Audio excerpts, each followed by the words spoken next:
probably live right now, but I don't want to spoil it. Okay. We're live? No spoilers.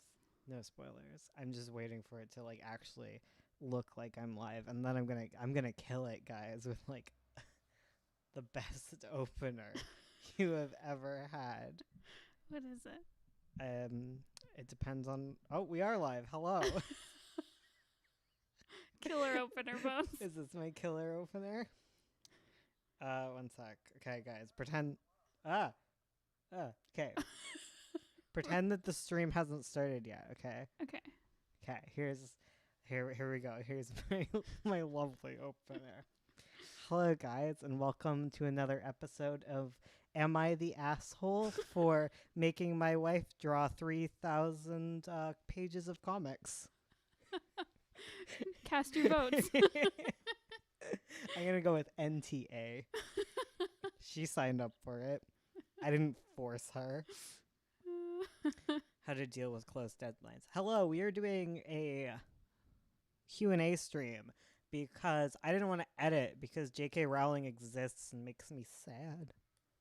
I don't even like Harry Potter. I'm just tired of her latest books. Yeah. For real. Yeah.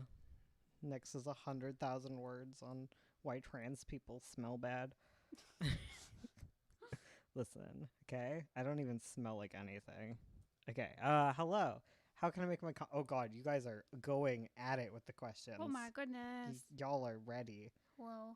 I'm not. Okay. Ursula made this a Q&A, and here I am. How to deal with close deadlines? Do it. Great advice. Tomato time. Pomodoro. 25-minute work. 5-minute breaks.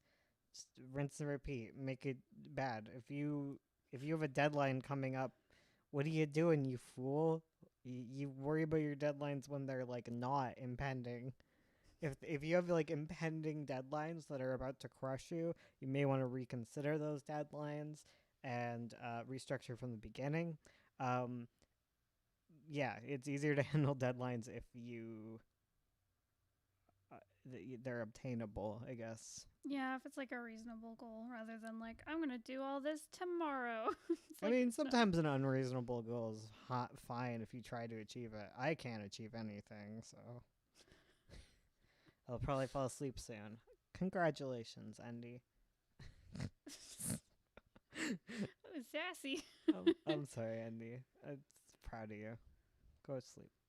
I don't know. I'm losing my questions. Okay. Ew, J.K. Rowling. Ew, can't even say it. Joke rolling. Just kidding, rolling. I wish. I wouldn't. Can you imagine if it was like a J.K.? That'd be like, ugh, no. BS. Poo-poo Rowling. Poops her pants and magics it away Rowling. I guess I won't get to hear everything turned up to... everything's turned up to maximum volume. Oh, heck. Yeah. Yeah, it's pretty quiet. Okay, I'll bump up our mics. Hello. How's that? Oh no, there's some buzzing. It's okay. Just Whatever. Don't believe me, Bones. It's 1:27 a.m. Oh no. I'm just checking. Oh, okay. Sorry, punching the microphone. Gosh. Y'all are quiet. Scream. You could look at it on OBS. It's a teeny bit better. Ubus. On the Ubus. We could also move our microphones closer to our mouths. Yeah, we're barely hitting like the yellow. That's weird. Huh. Oh no. You don't know how to do it, do you? I don't know. We'll just have to talk really close. Hello? To be real close. That's about as good as we can get. I forget which one of these is like our volume or their volume. I don't know. Try both knobbles. They're both maxed out. Yeah. Hello.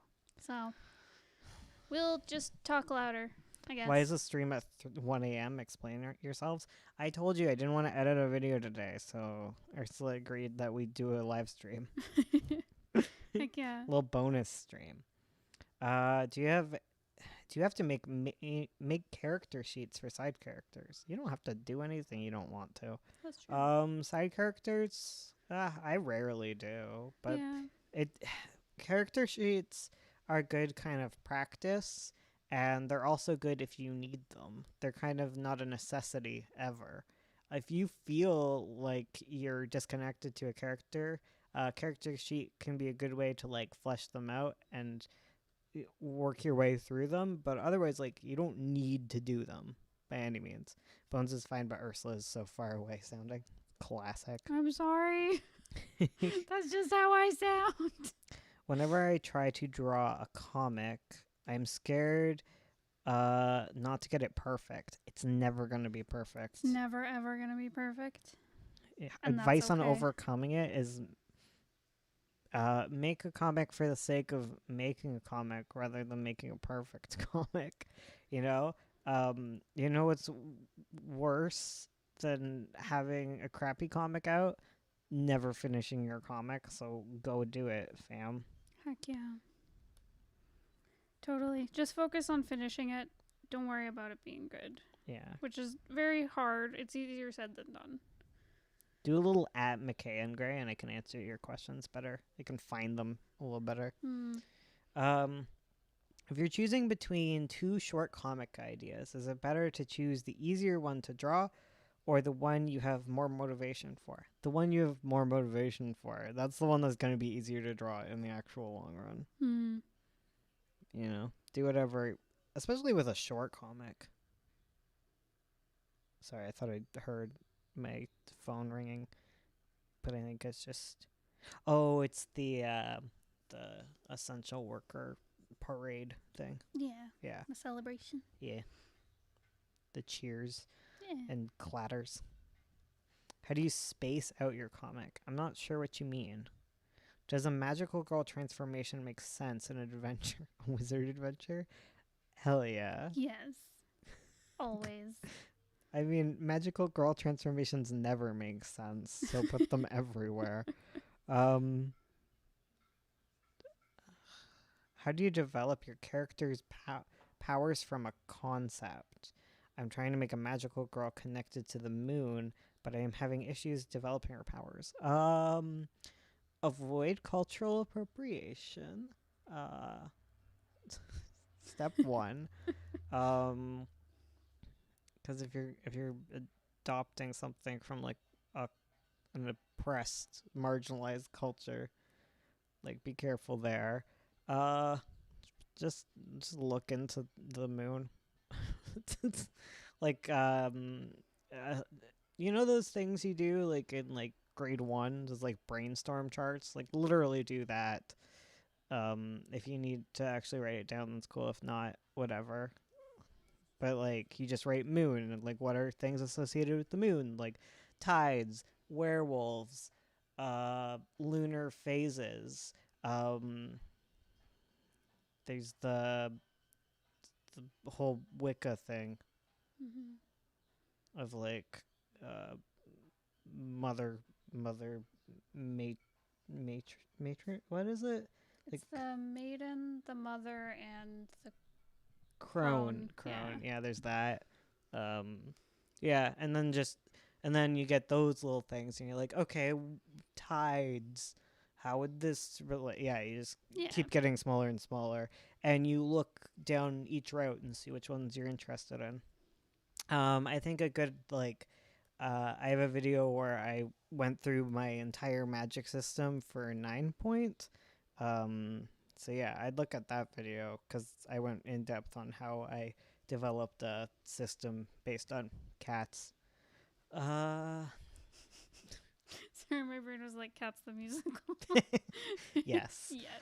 How do you make not seem long but not seem too short? I'm not sure. How do you make like pacing? Pacing's confusing. I'm sorry I'm not understanding your question entirely. For the second time. I'm terrible. There. I did it first No, you can all add them. You didn't do it first. Sketchbook did it first. Gosh.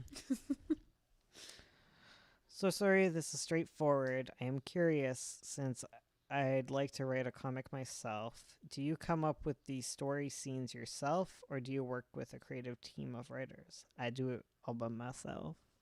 For the writing, yeah. I come up with all the scenes. Like I know some writers are less hands-on with things, but I'm super hands-on. Like I'm picky about even like the art direction of how things go. Well, there was something where it was like, you know what? I agree with this. Okay, I'm gonna sound salty. Oh no.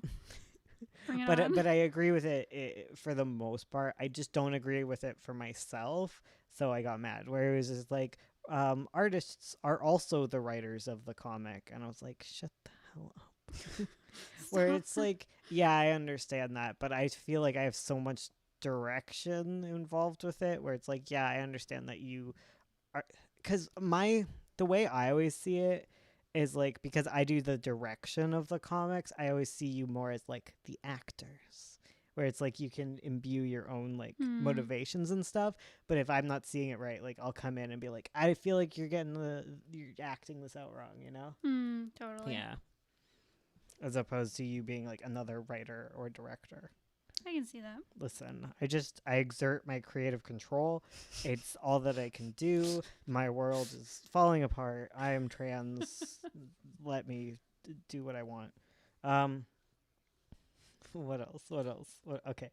How do you actually choose the purpose of each of your scenes? Like, how do you distribute the information the reader needs? Okay, this is like usually a really difficult, hecking, arduous process of getting readers and beta readers. What I tend to do is like I'll write, like I'll outline out. I do a running outline. I'm obnoxious, but like I'll see like a goalpost, right? And I'll be like, at the end, once we hit this scene, here is the information that we need to have understood. So, say the scene is that my dog has eaten all of the cupcakes, and No. it's a really bad thing because they're chocolate cupcakes. No. Okay. And so, like, that's fatal. So, what are the things that need to be introduced? We need to be introduced to the dogs. Probably we want to have a nice connection with them, have like a nice, like, solid scene in there, introducing the dogs, making you love them. We might need to set up the cupcakes, and we need to set up the various things that lead up to them being alone with the cupcakes. Like, and you then have to determine what things can kind of be paired together, what are like less essential than other things, and what aspects need like their entire own scene. You could kind of like hint at there being cupcakes, like maybe Ursula remarks like, "Oh man, I am craving some sweets." At some point while we're introducing these adorable dogs which we want nothing bad to happen to. Yes. And they are my most treasured and family. And maybe we also set up the fact that Fado is sneaking around, and you're like, oh, he's just sneaky boy. He's gonna end up in some trouble one day. You know, and once you hit that point where they have eaten the cupcakes, then I would focus on my next major plot point and what needs to lead up for that to happen. Yeah, I hope that makes sense. What do we got? I'm gonna look through the ats. Okay. June, I'm glad you're finding these silhouettes really satisfying. They're very fun to make. how do you find the motivation to write a comic as an artist that is garbage at writing? Oh my god, me. I don't know, Ursula. How would you do that? I mean, you can always just find a writer. True. Find your best friend. That is something very freeing, is like finding someone who you can RP with, and then they'll turn your RPs into a cool story. But I understand that you have to get lucky to do that. Yeah, true. I think it's just important. It's the same as like being afraid of like not making a perfect comic, where it's like just focus on writing and finishing something, and Totally. you'll learn as you go.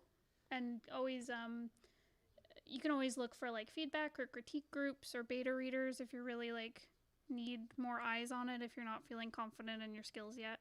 And just try to have fun. If writing Yeah. is just scary to you, like focus on just making it a fun opportunity for you. Like this here's some truth is like if your art's really pretty, a lot of people can like forgive some legs and story. That's the nice Yeah. thing about comics is like if your art sucks and you have a great story, you're fine. If you have a great art and your story kind of sucks, you're also fine because people will look at your pre-art. Don't worry about it. Especially if you can, especially okay. Especially if you're very good at portraying like emotion through your artwork, because you might not necessarily have all of the elements of like plot and script and all that jazz together. But if you are really strong in portraying characters and portraying emotion, like you're gonna get someone who likes it, you know. And if you're having fun, someone's gonna have fun reading it. Totally. I'm gonna give you some hot tips that my therapist told me. Oh no, okay, yes. So, because I struggle with like having confidence in like my own creative work and stuff. And I was like, I want to write, but I don't feel confident enough, and I always think my stuff is garbage. And she was like, well, and I also am like, well, I also have other obligations with like art and day job and home stuff, etc. So I never find time to like sit down and do some writing. And my therapist is like, well, what if like every night you get 20 minutes to just write, and it doesn't have to be good, you don't have to show it to anyone, and then you still have time in the rest of your day to do your other stuff. So just like take 20 minutes of like consequence-free writing. If I'm being real, I used to do 5-minute writing. Like I would get mad if my dad was like, "Okay, it's time to go to school." I'm like, excuse me, there's 5 minutes left," and I would like make the most of 5 minutes because you can get pretty far in a script with just 5 minutes. Oh yeah. Because half the time, just staring at a blank wall, like on whenever you're trapped in the world that is school or work, and you're just thinking about writing, you can get a lot of work done, and then you just need 5 minutes to like shoot it out. Yeah. Hell yeah. Okay, what do we got next? Moving on. We gotta keep these snappy. Zooming. My question be tips. My question be tips for working on multiple comics at once. That isn't don't do it because it's too late for me. No. Scared to tag you, but here we are. Okay, PK. I had to say because I don't think Ursula knows No. who's asking these. Now that you say that it's PK, I'm like, oh yeah, that sounds like PK. Don't do That's it. like their Don't voice. do it. Don't. I know you said don't tell you not to do it, but I'm just gonna remind you, don't do it. What we've ended up doing is it's literally just not doing it. Okay, what we've been doing is just we do a chunk of each and we swap between them. Yeah. So yeah, it's just so hard to balance both of them. It's ridiculous. Though that might just be because we have like the full-time job aspect thingy going on. I find I can't focus on more than one writing project at the same time, which actually is a lie, but like, you know, but I do chunks of one at a time. I also find like jumping between projects, like when I used to do like say like Pretty Mouth and Sovereign or Did I work on Sovereign and Magpie at the same time? Mm-hmm. Yeah, but like jumping between two different styles is like the styles can kind of like bleed into each other a little bit. At least with like Yeah. ours, which had very like distinct tones. So that can always be a danger of like jumping between them. It also can be nice to like Yeah. switch things up, especially if you have a True. long comic. Like it was really nice to do Pretty Mouth Mm-hmm. and get away from Sovereign, but man, I wouldn't do it again. How do you show that? How do I show that my character is improving? I don't know. How do you show if they're improving? Well, early on, when your character isn't improving, right? You have to give them tasks, and by tasks I mean like setups. Like, okay, Fado. We're going back to Fado. He's eating the cupcakes. Like that is like an initial task, but we might build up Fado's irresponsibility early on, having him sniffing through the garbage and being a bad boy, having having him dig a hole in the yard. Like, you know, he's continually like told like don't do this thing, Fado. It's bad for you. And he's like it's fine. I'm fine. So continuing to make these mistakes even after he has gone to the vet and had his stomach pumped. like eventually it is going to start clicking. And once it does start clicking, you need to show them trying the right thing, but like continuing to fail because they're still having the major obstacle in their way. You know? Mm-hmm. I don't know how it works for Fado at this point, but you know, you usually have like a fatal flaw, and like it's not easy to overcome. And a lot of progress for a character is just trying something different, or like I can only think about my stories, but I don't want to spoil them. I'll probably do like a big talk about honey walls one day. Yeah, but they need to be trying different things, and that kind of shows improvements. They might not get the entire message, but they understand that something's wrong. And I guess it's that understanding that something is wrong is like the first step. I mean, I guess the first first step in knowing you have a problem is like admitting it. Mm-hmm. Yeah. Yep. Caw. Agreed. Bones asserting his dominance once again. Oh my god, there's so many questions. Okay, we're gonna go to Ace of Hand. Wait, there was a question. Right? Was there? I think so. I lost it. How do you write an ending? Wait, there's a whole bunch of questions I missed. Oh heck. Oh, here's the Ace of Hand one. Okay.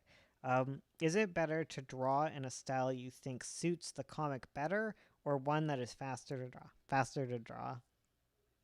Well, I guess you can always find one that suits the comic, but is faster. Like if you have one that suits it, like can you strip anything away that'll keep the same feel, but you can still work on it faster? Yeah.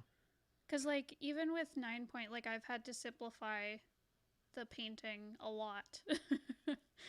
It's still taking a while, but it's faster than it was. Yeah. Yeah, like you got to find that nice balance of it. But simple doesn't necessarily mean it's going to take away in any sort of way, because I'm playing Celeste right now, and like you can get any tone you want out of that relatively simple kind of pixel art. You just kind of pick your genre and then like go for it. Like if you really want to make something super elegant, you got to kind of write your story to fit it. Mm-hmm. Yeah, if it's going to be super heavy in the art realm. Yeah.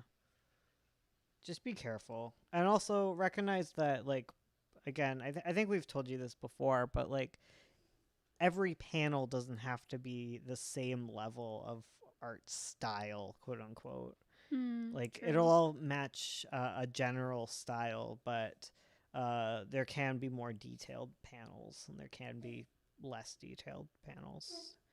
You Oh. okay there, buddy? Did you eat the cupcakes? You choking on the cupcake? Honk, Oh, go honk. drink some water, bud. He doesn't actually have cupcakes, by the way. He's just Give coughing. Fado cupcakes. No. How do you keep a story from getting too long? I want to do a short comic with a starter project, but I keep overdeveloping ideas until it's not a short story anymore. Okay, here's my pro tip as someone who's written a few short stories. Okay, don't write your story. Okay, your short story. Okay, if you have not written any short stories before, you've never finished one, finish one in a day. Finish an entire script in a day. It will stop you from overthinking things. It, like, 100%. Like, that's the first step. First step is write a script in a day. That's it. That's the only time you are giving yourself. Maybe second day you can edit it, whatever. But for your short comic, write it in one day. Keep it down to one character, one setting, and one or two lace elements, meaning like location story, answer story, character story, or whatever. But like keep it down to one of those, okay? And just hyper focus on it. Do whatever you can. Just do your best, okay? All my best short stories come out in a short amount of time. Don't overthink it, okay? Stop giving yourself so much time. I mean, the art will take time, obviously, Yeah. but like, don't overthink your script that hard. Don't make a comic in a day. We made that mistake before. And we're gonna make it again. As a writer, when you design characters' appearance, how do you do that? I don't know. Sometimes I have like a really distinct idea of what it looks like. Other times I just ask Ursula to do it. Because I'm not an artist. If you're just like a writer, are you like a writer and an artist at the same time? Because we have tons of videos on like how to design characters. Yeah. Is like our favorite topic. Totally. There's like there's a language to like shape and color that you can really use to define a character's personality. So what I think the best starting point is to like understand their personality and I guess how they show it to others. How do you introduce conflict in your comics? I'm terrible at writing and I don't know how to introduce it to readers. Okay. If you're new at writing, you're probably really, really holding back on the conflict. It is very scary to add conflict to your comics. It's very scary to add conflict to your writing. I add too much conflict. Like that's a completely different issue. But when you're starting out, you're usually like adding way too little. Okay, your first scene should end with a problem. Most of your scenes should end with things getting worse for your character, your character, yeah, your world. Like everything should constantly be getting worse, and the easiest way to start thinking in terms of conflict is just think about what is the worst thing that could happen at the end of this scene, and then like brainstorm a few options. And when you consider like the lace plot types, that can also help you. So you're like, I guess I gotta talk about lace. So lace is still gotta plug in. So there's location plots, which is a plot about a character trying to get to a place. There are character plots. Oh, you're kicking it, I think. I don't know. There's now a buzz in our ears. I don't know if it's in your ears too. Because you shuffled around, so it's got to be your cord. Unless Matica's laying on it. Oh, Matica's laying on stuff. Matica, you go move, honey. Sweetie. Matica, you go move. Poopy. Oh no, it didn't help. Yeah, you just gotta shuffle the chords around. Okay, thank you. Phew, sorry, guys. Right. Then there is answer plots, which is you have a question and then it gets answered. It's like, where did the cupcake go? Oh, Fado ate it. Like that's an answer plot. Character plot is about like a character changing, either coming to like accept themselves or change. Do you really got to be on the couch right now? Okay, come on up. Come on, come on. Nope, there's no room on this side. Matica's plot is like she's too timid to stop Fado from eating the cupcakes. And she feels responsible. And then an event plot is as an event happens and you either need to establish a new normalcy or get back to normal. You know, it's like, oh man, the kitchen exploded. Got to clean it up.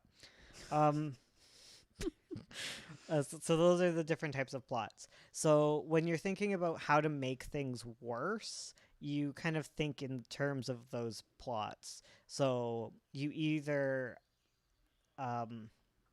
you either add a conflict where it's like, oh, I need to get to a place, and now you're like, well, what are things that can stop them from going forward, or what can stop you from answering the question, like what can stop you from a new sense of normalcy, what can stop you from changing as a character. Those are what you put pressure on to create conflicts. So it's like, oh man, I want to get to the kitchen, but it's on fire now, and we got to put it out. And okay, we go to put out the fire, but oh no, frickin' Fado has run away with the extinguisher. Now we're chasing him, and he darts into the river, and now Fado, what are you doing? like things just keep getting worse. It's conflict. And you mix up the different types of conflict and you're all good. Yeah, there you go. How do you write an ending? Okay, we get back to this one. I can't think of a way to tie the story arcs together in a good way. Man, that's hard. You start by like identifying all of your story arcs. Do a little catalog of them. Sometimes when I can't figure out the ending, a lot of it comes back to like needing to sit down and actually reread everything and kind of understand what needs to be tied up at the end.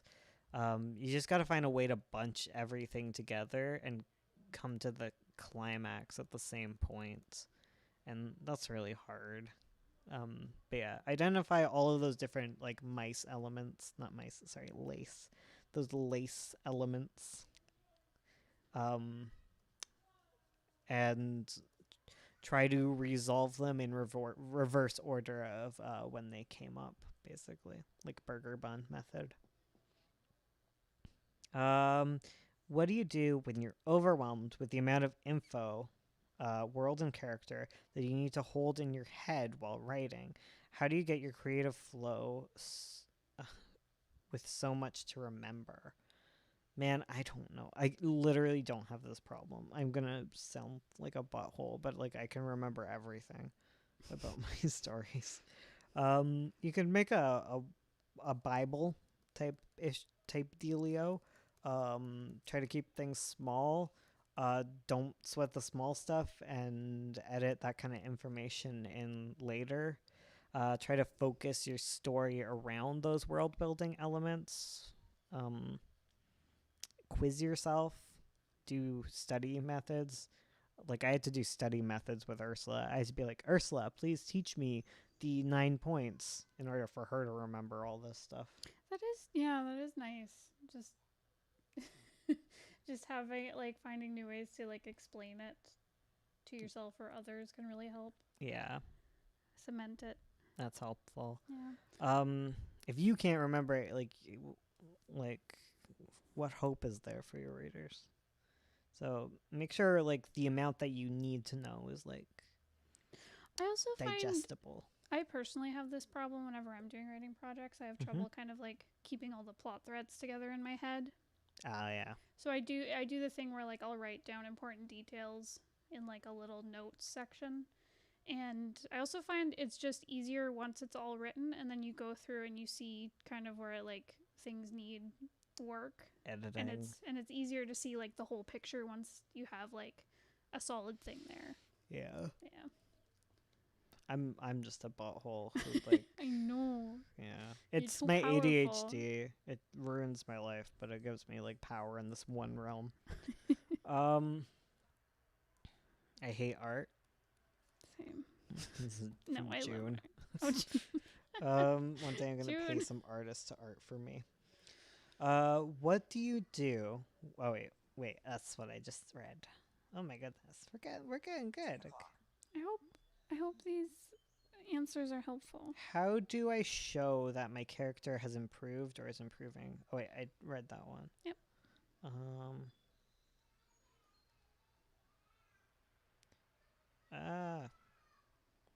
Children's yelling outside. I can see y'all chatting, but I don't know. How do I make myself right without any self motivation and no one to get feedback from? You have people to get feedback from, you liar. I'm sure there's someone who will check out your stuff in the Discord. We love you, Indy. Oh yeah. And I don't know how to get motivation. I haven't written in like weeks. Like, don't at me. Sometimes it sucks. It's really hard balancing mental health and all that crap. Yeah. Okay. Don't put too much pressure on yourself. Try if you can. If you can't, you're still a good person. You're Yeah. not defined by your output. Totally. Unless that output is just hateful BS.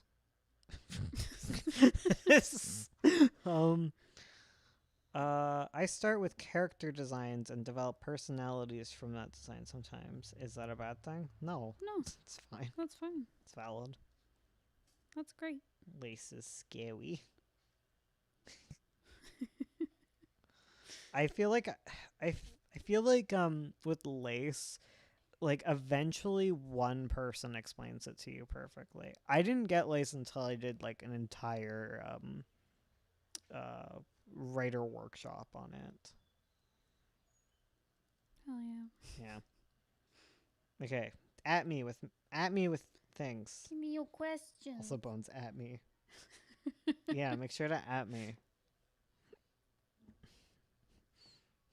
At McKay and Gray, don't at me. Never DM me.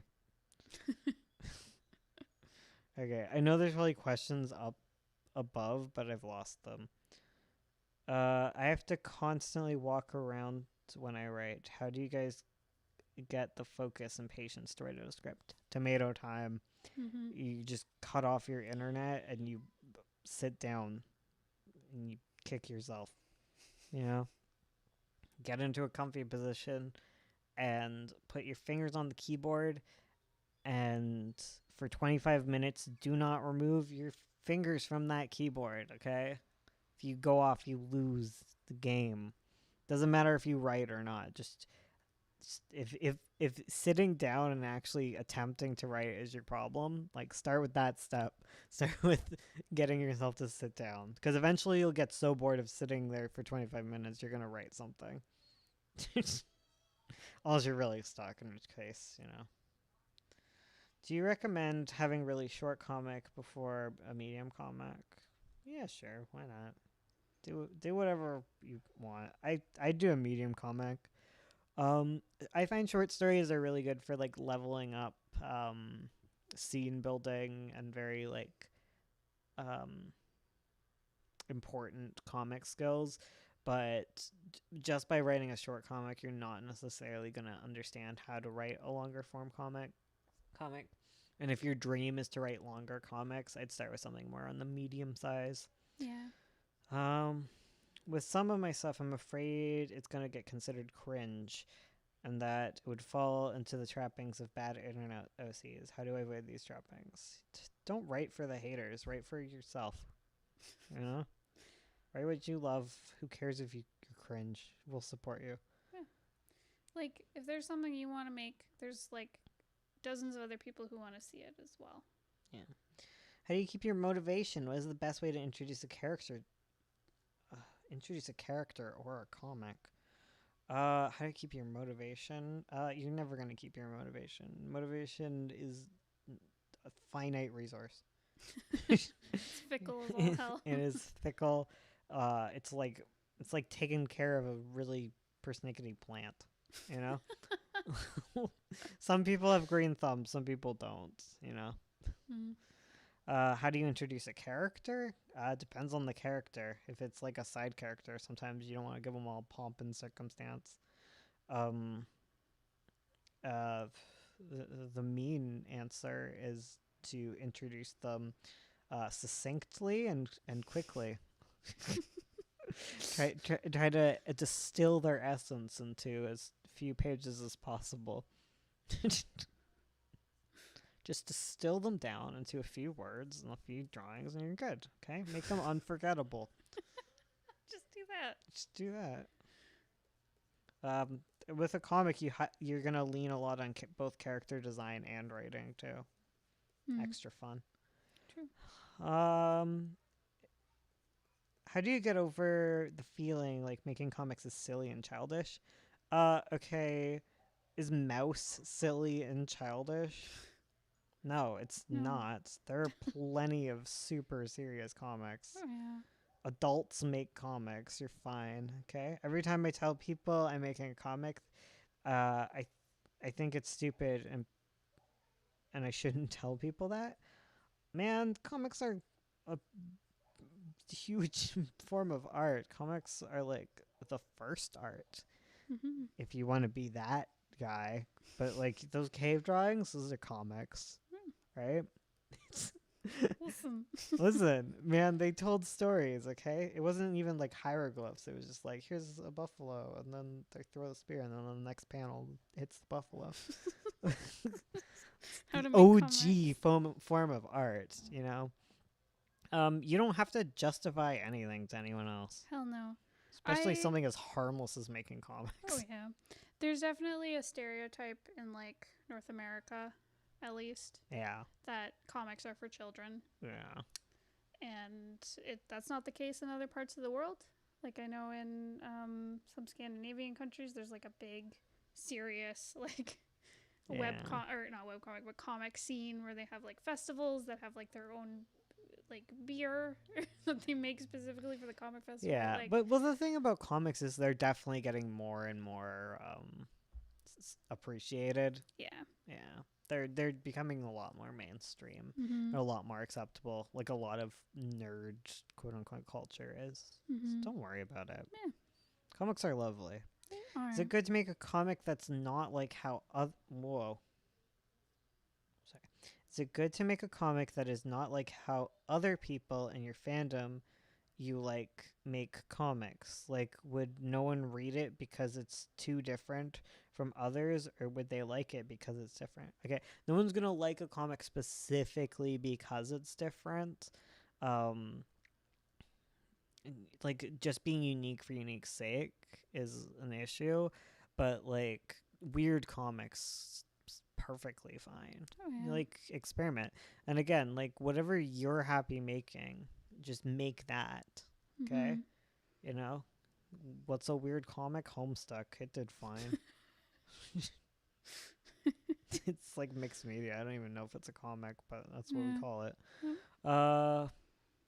I have a problem with hyper focusing on something and then not being able to pick it up for months.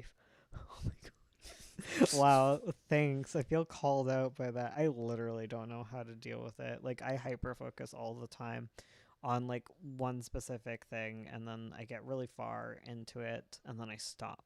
As long as you eventually finish things and don't have like this issue where you never finish, you're fine. Like don't beat yourself up over it if it's just how your brain works. Like that's a really dangerous road to go down, Bones McKay. Where it's just like, oh man, why can't I just write the thing that I want to be writing? And you're wrestling your brain and you're getting nothing done except being mean to yourself. Yeah. You know, just accept that you have a very cool brain and accept that hyperfocus happens and use it to your advantage when you in it. And if you get a sense that you're avoiding things, like I will always like attempt to go back to what I'm supposed to be writing, especially if I start like picking up writing in like another aspect where I'll be like, okay, I'm enjoying writing again. Maybe I should try writing the thing I hate. And sometimes that works. Mm. But I don't know. I'm like in the middle of a writing drought right now. Is it okay to start with a comic with more than one character, 2 or 3 to be more specific? It's still possible to keep it relatively short. Yeah, short is relative, isn't it, Ace? Like Ace, just do a comic, okay? Don't fret. There's no like formula, okay? Whatever comic you make, it's gonna be lovely, okay? Just do it. I believe in you. We we believe in you. Oh yeah. Just do it, okay? Do it. Don't overthink it. Your stuff's wonderful. Do it. Exactly. I'll tell you my regrets just to like warn you guys off them, like making too long of comics. But like the worst thing that happens is you make a big comic, okay? Yeah. And you don't finish because you know it's fine. Don't worry about it. Cringe is lame. Write what you think is cool. Yeah. How do you gain followers? I always struggle with this. Same, fam. No one understands algorithms. No, it's Sorry, it probably feels annoying to be like yeah. same with like 32K. But what I've found is like no matter how many followers I have gotten, like it always you're always going to be feeling the exact same things about your follower account. Like 100 followers feels like 1,000 followers, feels like 10,000, feels like 32,000. It's always just like relative, because like once you get larger amounts of followers, you're like, damn it, why aren't I gaining thousands a day? Like you're not a number, okay? Just make friends and have a good time. Yeah, I think that's the most important advice is like focus on making friends instead of gaining followers. Yeah, focus on making friends, having a good time, making your comics. Don't expect it ever to like blow up. You can fantasize about it all you want. Like it's fun. Like it's fun to do. But like don't put that kind of pressure on yourself. Mm-hmm. Yeah. Just do what makes you happy. Do it because it's fun. Do it because 5 people read it and really like it. Exactly. Or no one reads it. But you like it. Exactly. Because it's more important to kind of build up like the emotional side of it, like just be like emotionally prepared to get followers when they happen, and not tie your worth to your followers because it's toxic. It'll hurt you. Yeah. How do you stay on one project? I always find myself jumping from project. I don't know. Listen. That's the eternal struggle. It's if jumping from project to project is how you keep yourself sane, I'm not going to tell you to stop doing it even if you're PK. Is there any unwritten to-do list that everyone should do to make a comic? No. There's no shoulds. There's only like suggestions. Okay?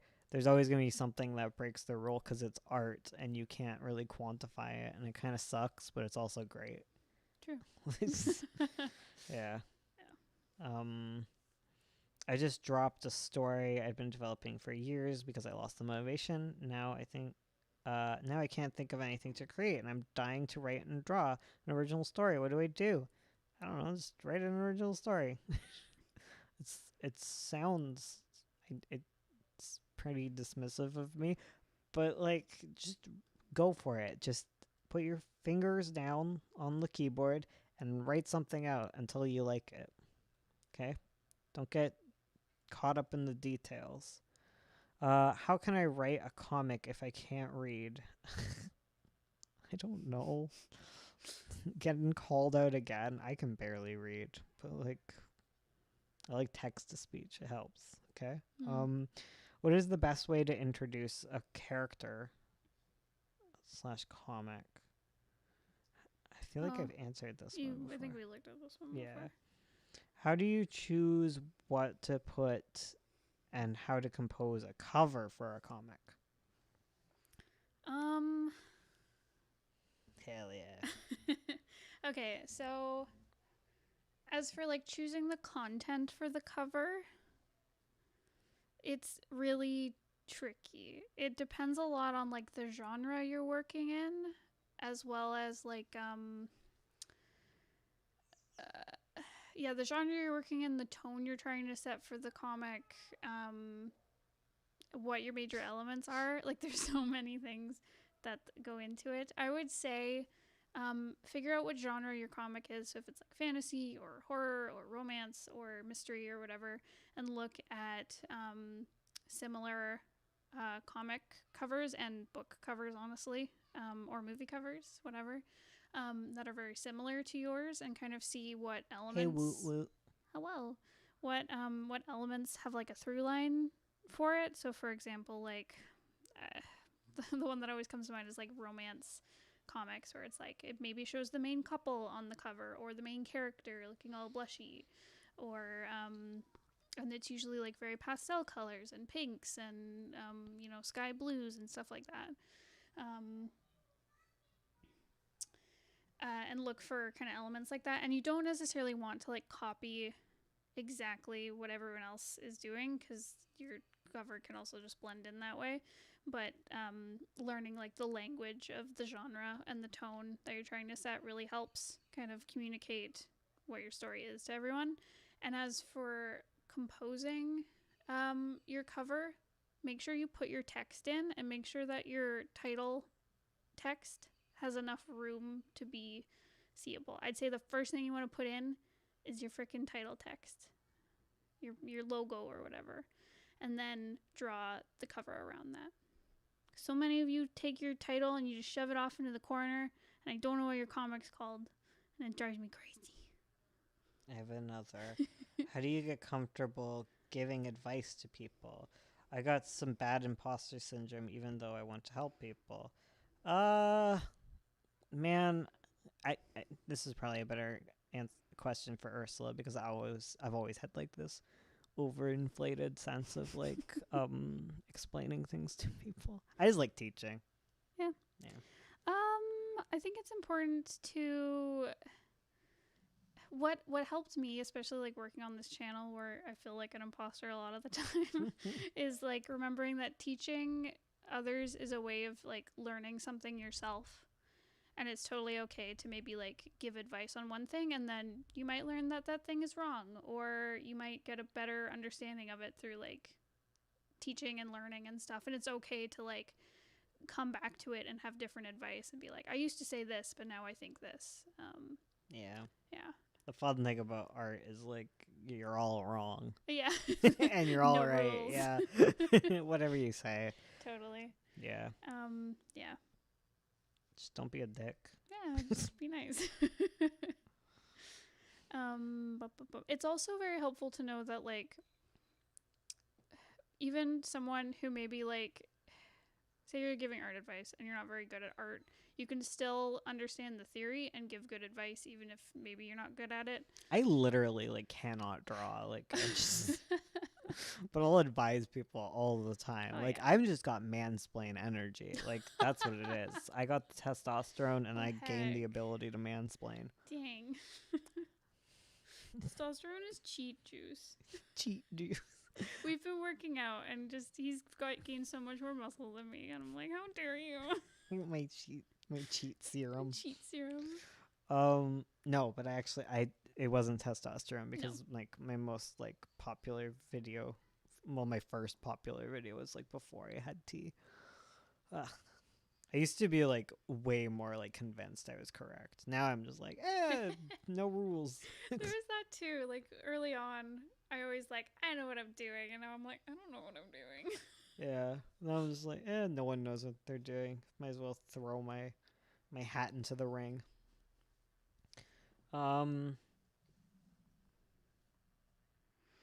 Bones, you're an amazing artist. Quality. Oh right, yeah, thank you. I do enjoy my motivational posters. I tend to have difficulties drawing more than one character in the same piece. If one is significantly smaller than the other, I draw the little one too big. How do I did this? How do I did this? It helps to. One thing that helps me is like grids, putting grids on the floor, because that can help you understand like the perspective. For if you do need to say like scale a character up because they're in the foreground and like they're Scalies. if you have a scaled up in the foreground. So that helps with kind of understanding like the relative size they need to be. And it also helps to. It's hard. It helps having a lineup, so creating like a character turnaround sheet or a character design sheet and putting them all together so you understand kind of like how they look together, I guess, like how they look in comparison to each other. Because like a part of me is like I want to take advice I heard forever ago about getting characters to all be the same size, is like drawing their head all at the same size. But the truth is you can have character designs where like their heads are different sizes, they're totally weirdly proportioned to each other, but they can still feel like cohesive together and not feel like out of scale. So I'd recommend designing them, putting them in a lineup. It helps if it's digital because you can rescale them however big they are in comparison to each other, and just get a good understanding that way. And then unfortunately you have to do a lot of erasing and correcting, and eventually you'll just get used to it. I'm sorry. I'm an artist and I have ADHD and I can't follow up on any of the ideas I have. Do you have any advice for an artist who can't draw under any kind of structure without getting bored? Okay. ADHD doesn't mean no structure whatsoever, okay? Get yourself some structure. Okay? There's it might not necessarily like be sticking yourself to a schedule, doing like reward focused types of writing stints helps. A lot of the struggle with like getting yourself to work is like getting that like executive functioning to like move you to the right task. So I get that like schedules can be hard, but like structure is good for your little ADHD brain. Okay. It even if you like hate it a bit, like I hate structure, but like I try to like structure my more like health things, like waking up at the same time, and I'm not doing that really good. Eating the same time because I will forget to eat because I'm powerful. Yeah. And while like I've never been able to sit down with like a writing block or a work block, um, working with like rewards helps a lot. It's just you got to rethink how structure works. I'd look into like more stuff about like how to study with ADHD and then apply it to like art. Cause man, that's hard stuff. Question: do you use Webtoons? If so, how is ad share? I don't get any ads. Do you get ads on Webtoons? I haven't looked at Webtoons in a while because I'm afraid to look at the comments. If I'm being real, because I haven't updated in a year and a half. Okay, it's both of our faults. No, I know. I hope you haven't answered this already. You better hope so too, because I'm gonna be mad. But how do you create different personalities for character by means of dialogue? Okay, I've answered this once in my life. I'll answer it again for this stream. How do you create dialogue with character? Okay, dialogue is a little mixture between actual real life human speech and plot necessity, kind of like a tool to get things across, character being one of them. A good way to start is by like actually recording people speaking, and by that I mean just like writing down how actual human people speak. I sometimes recommend stalking people, but like we can't do this in the COVID world. I'll just eavesdrop on people if I'm being honest, and if you're not into like eavesdropping and being a total creepy, terrible person, you can also. It's like the equivalent of when you're an artist and you just sketch people in a cafe. Yeah. But I guess it's worse because you're like listening to someone. But if like someone's talking to me, like talking next to me, like I can't help it. Okay, um, it just pay attention to how people speak. Writing it out can like give you like a better idea of how different like cadences work. I tend to pay a really close attention when I find someone with like a very unique voice, and I'm like, wow, this is really interesting. And then you gotta kind of simplify it, and um, get rid of the annoying fact that humans talk in like this. Yeah, they get distracted, and yeah. The thing about dialogue is that it isn't actual. What is that noise? I don't know.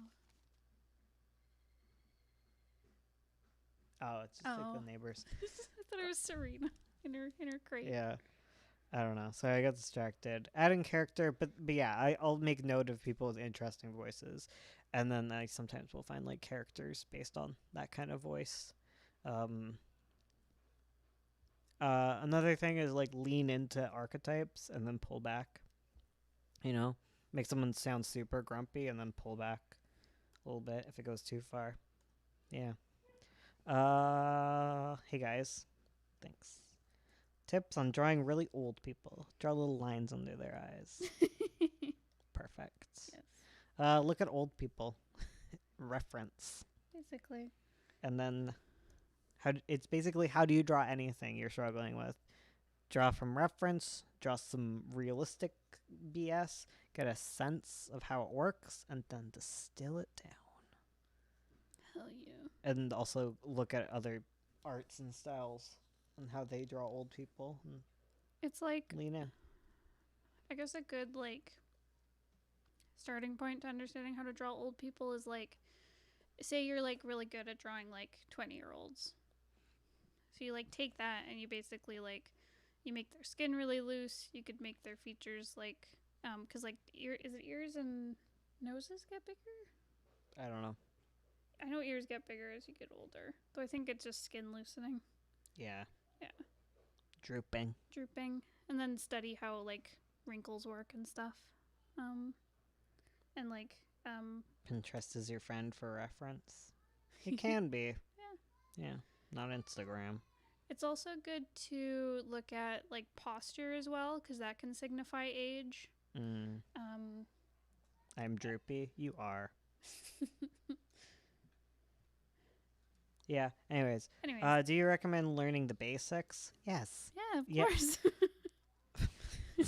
They're there to help you like communicate things in a language that.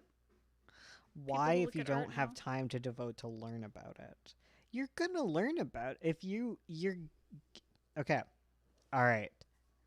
Adjacent story. We've had this before, but one time I was writing a novel and I stopped doing it so that I could learn how to type with my keyboard, okay? This is relevant because learning to do the basics can make it easier and faster for you to do things in the future, okay? Mm-hmm. You learn the building blocks so that you can go forth. Because if you're making compositions, right? Mm-hmm. A lot of you don't understand composition. And I understand a lot of it comes down to practice. But there is a component of learning, okay? So learning and reading about the basics, reading about composition, doing some simple studies is going to make it a million times easier when you get to your actual comic to be like, oh, I know this. I've studied for this moment. Because all the little things, like sometimes you'll look at a drawing and you'll feel like it's bad, but you don't know why. Understanding the basics will help you figure out that why. Yeah, totally. It gives you like words to what you're feeling. Yeah. Yeah.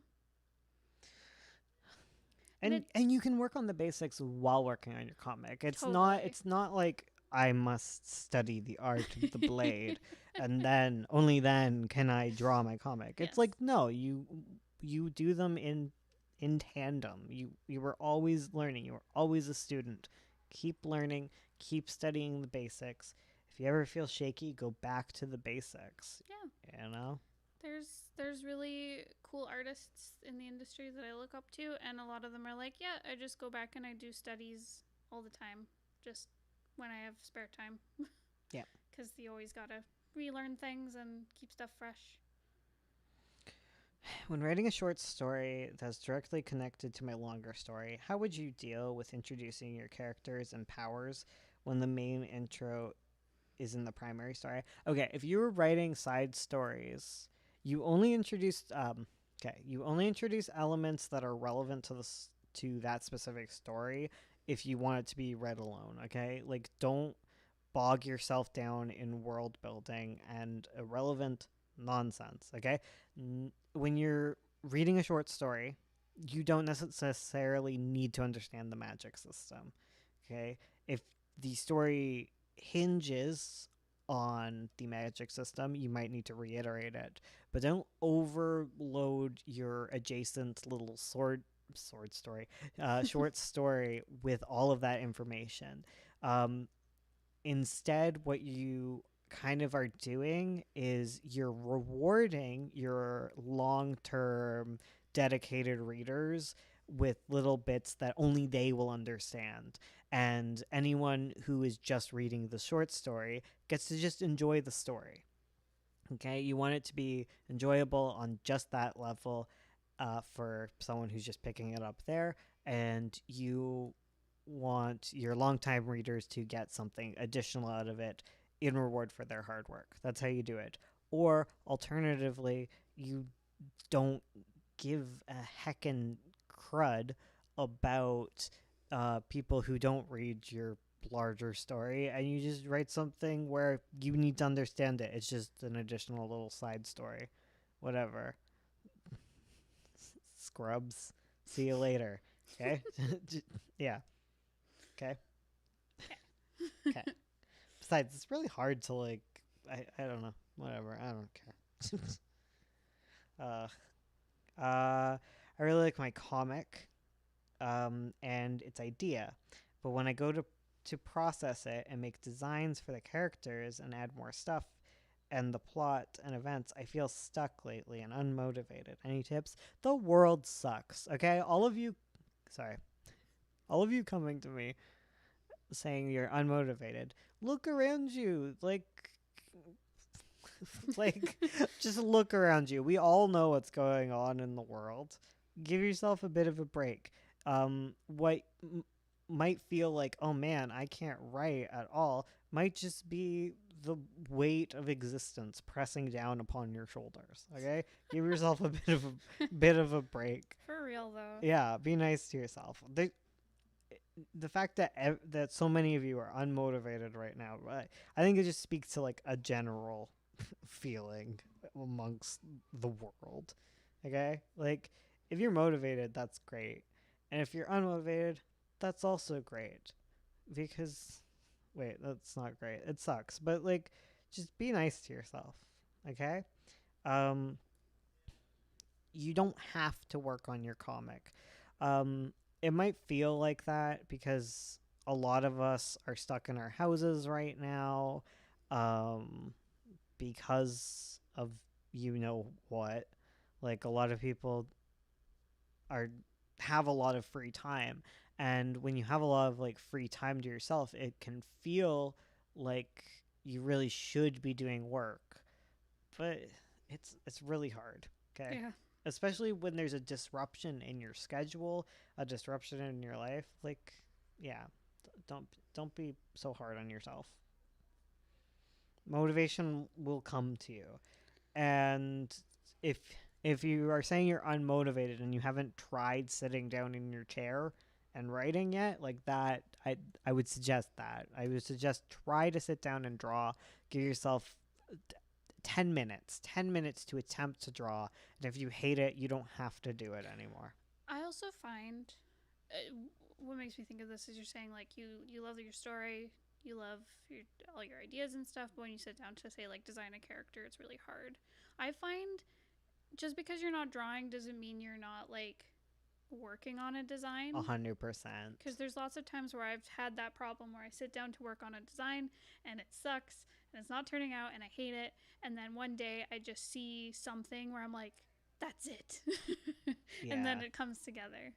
A lot of times it can feel like you're doing nothing as a writer or an artist, but half of writing is staring at a blank wall. Listen. It's just part of the process. And every time I get to this part of the process where it's like, oh, I gotta stare at walls and stuff, but man, I sure wish I was doing things. Or I'm like sitting and playing video games and I'm like, man, I'm such a shitty person. Like, I'm not doing anything. It's like, no, you're consuming media. And like eventually you're gonna come up with something. Yeah. Mm-hmm. That stuff helps me. Even though I feel like I'm being lazy. Yeah. It's hard. Try to explain that one to your parents. I couldn't. I've looked into oh wait, so you're talking to someone else. Sorry, I didn't interrupt your conversation. Do you recommend learning oh wait, I read that. Do you guys print your comics yourself or do you have a company? I do have a company. I go to all sorts of different printers. For print on demand, black and white comics, I use Lulu. I hate the Amazon one. It's stinky and it smells like poop. The pages are just thin. They take forever to deliver to Canada. Ugh, I hate them. Lulu's expensive though, but print on demand can be worth it. For Kickstarter, you'd have to like befriend me for me to tell you where I get my things printed, because I get them from like small shops and I don't want them to be over flooded with people. Also, I don't want to be your go-between. I already have a friend who has to be my go-between because I don't speak the language of like my printer. It's a mood. Those are some interesting invoices. Okay. Speaking of printers, I need to harass mine because it's been 8 weeks. Where are my books? Where are they? Yeah. I'm going to give them till next week or something. I don't know. I'm not going to pester them.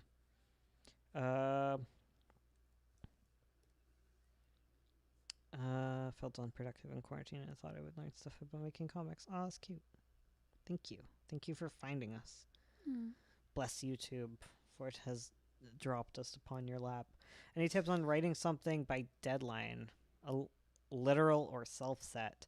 Be honest with yourself with your deadlines and be kind. Just because you can finish 4 scenes on a good day doesn't mean you're going to be able to finish 4 scenes every day for 5 years, back day by day. Okay, like be reasonable with your deadlines. Be like, you have to find that sweet spot of like, this is like you don't want a goal that's too easy, but you don't want a goal that's too hard. Yeah. Bones, are we friends? Also, I don't live in Canada. Yeah, you definitely you can't use our printer. I'm sorry, PK. There's like no way so you could get the books to you. It's just so far away. I'm sorry. Just move, PK. Forehead. Just move somewhere better. I won't make gay furry content. I know. I want it to. How are you? That wasn't at you, Bones. When will you love me? I don't know. You stop being yourself. What the hell? Like our 1 dislike. Okay. Thank you. Can we get 2 dislikes on this video? This is gonna be the one. Can we get 2 dislikes and 69 likes? Yeah, can we get 69 likes?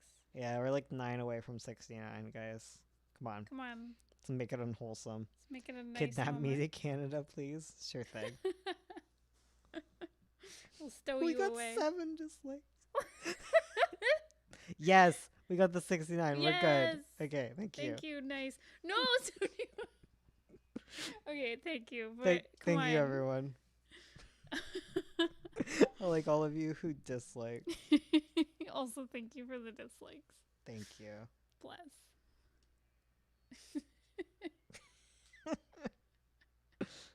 Oh my god. If you have any more questions or questions I missed, like re-ask them. Yeah. You can just copy paste them.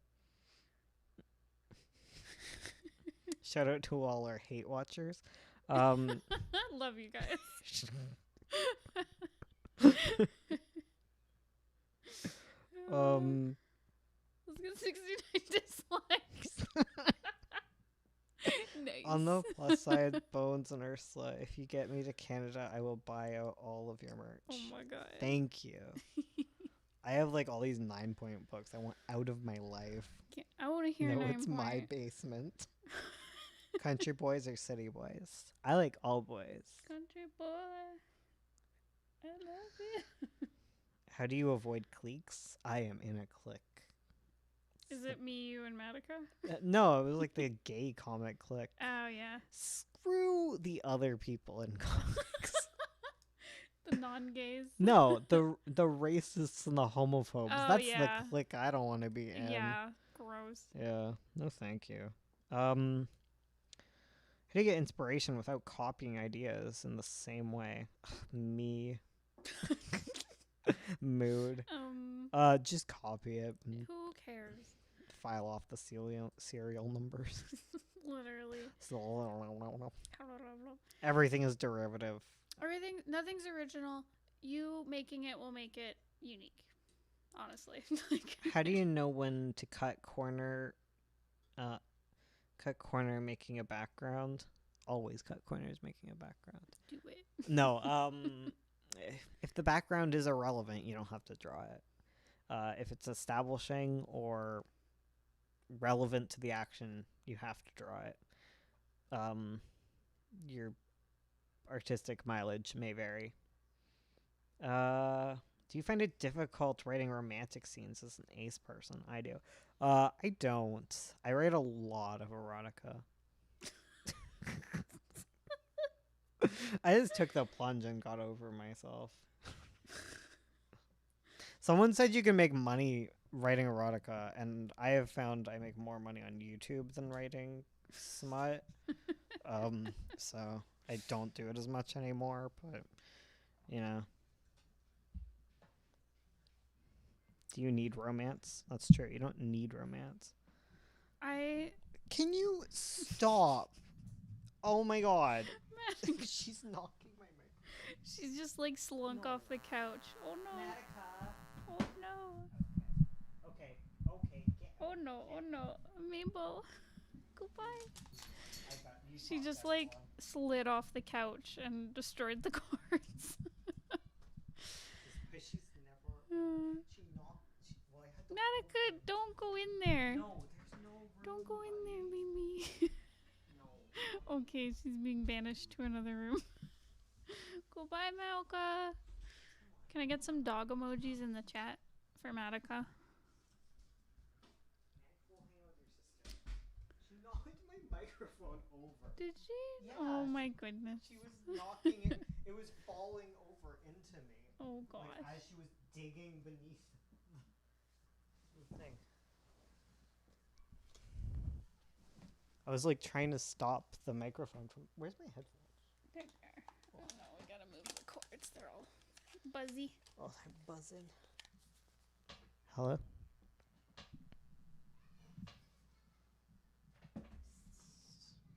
Okay, you play around with that.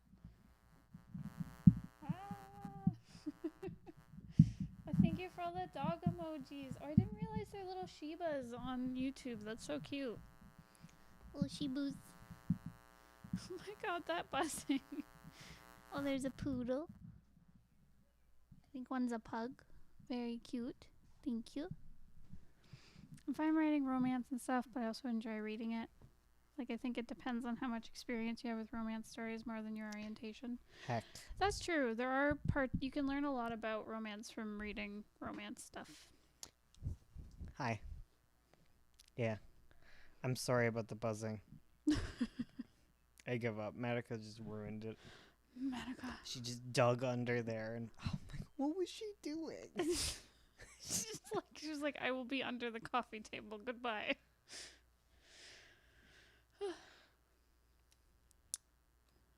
You can trace if you want. It's fine. Yeah. Just don't trace any non. Okay, here's a secret. Here's a secret. Okay, What's the secret? go to wikicommons.com. Okay. Is that where I can trace stuff? Yeah, go to Is wiki. that where we got the illegal goods? What? We got the illegal goods we can trace. Is it Wiki Commons? Okay, I got. I think it's Wiki Commons. No, it's just I can't find it. Wiki Oh. Commons. I guess it's not wikicommons.com. Oh, okay. Oh, it's commons.wikipedia.org. Oh. Okay.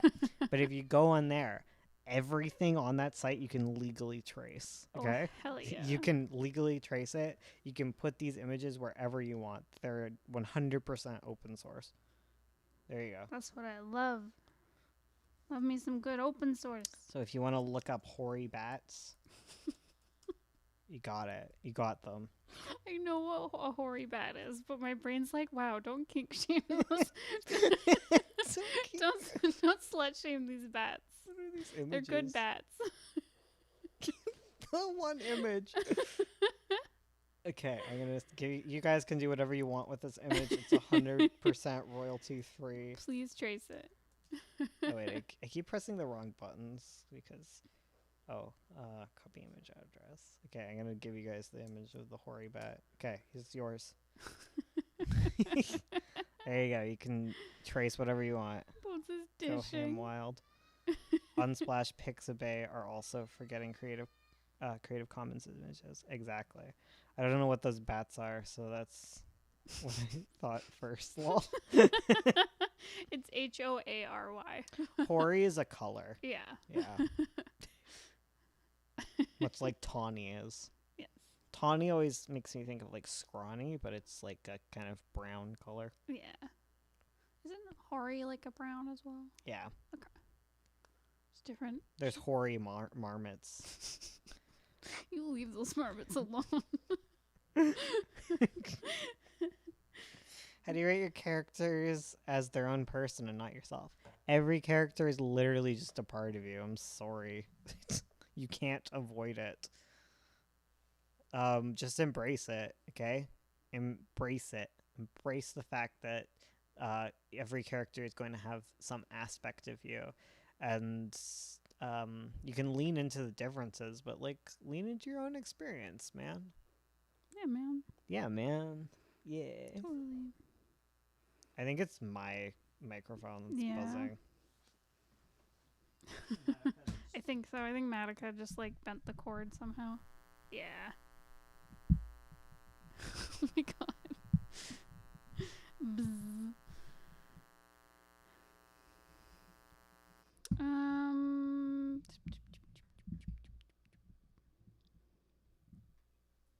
I made it to the stream. Hello, Razzle. Welcome. Razzle, dazzle us. How do you keep a story consistent? What do you mean? What do you mean by consistent?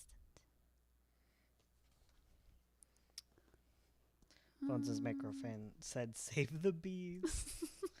It was wrapped around the AC adapter. That's always what makes it buzz. Bzz. Alternative: take your own pictures and trace them. Whoa. Power move. That's how my mom does backgrounds Mm-hmm. in her That's- books. Wasn't that like... I mean, when you have a deadline. Yeah. Wasn't that like Woof. the Scott Pilgrim guy? Yeah, He took photos of Yeah. Toronto because Scott Pilgrim said in Toronto. yeah, it's useful. I might be making that up. I don't remember. Don't quote me on this. But my villain in my story is a fascist dictator. They're part of you. Oh no. Oh no no. I'm sorry. We all have our dark sides. Um, I made my villain by mistake. Monster by mistake. Accident villains are the best. I don't know. I like villains that are like forced to be villains because society doesn't understand. Oh my god, that's my favorite. I actually don't love that villain. I just knew it. He was your favorite, you freaking wicked child. Listen. Alphaba. Listen. I love I her. hope you're happy now that you're choosing this. I just want her to have a girlfriend. I hope And it be gives you happy. bliss. You like scorned lesbians that become evil. Listen. I can't help it.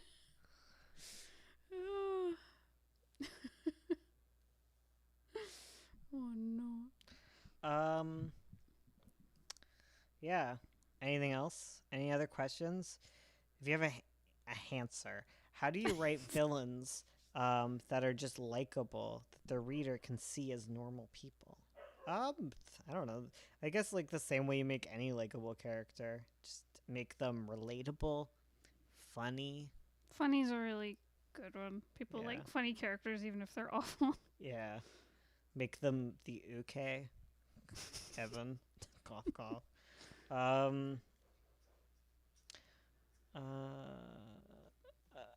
I thought Wicked was about lesbians, and I was shocked it wasn't. Well, that's literally 100% of musical theater. I thought it was gay, but it wasn't. Evan Hansen, oh, it's just a gay joke. There's no actual gays in it. I know, you'd think musical theater would just be tons of gay stories. The only one is like However. Rent, and ugh, gross. Yeah. How do you keep a story consistent without adding something that feels out of place of the story? I don't know. I struggle with this. I feel like you can just, okay, this is my opinion, but I feel like I'm wrong. Is like you just brush everything with the right tonal brush and it's all fine. But I just like weird stuff. It can't hold me down. Should I explain my stories to my friends or just wait until I've made my first chapter so so they can enjoy it how it's meant to be enjoyed and give an authentic feedback? I mean, if you're lonely and want to talk about your writing, like everyone has that one friend they've told everything to about their story. Hell yeah. And everyone has a crush on that person. You're out of order. Funhouse is a musical about lesbians. I think that's what it's called. How do you find the balance between happy bits and dark bits?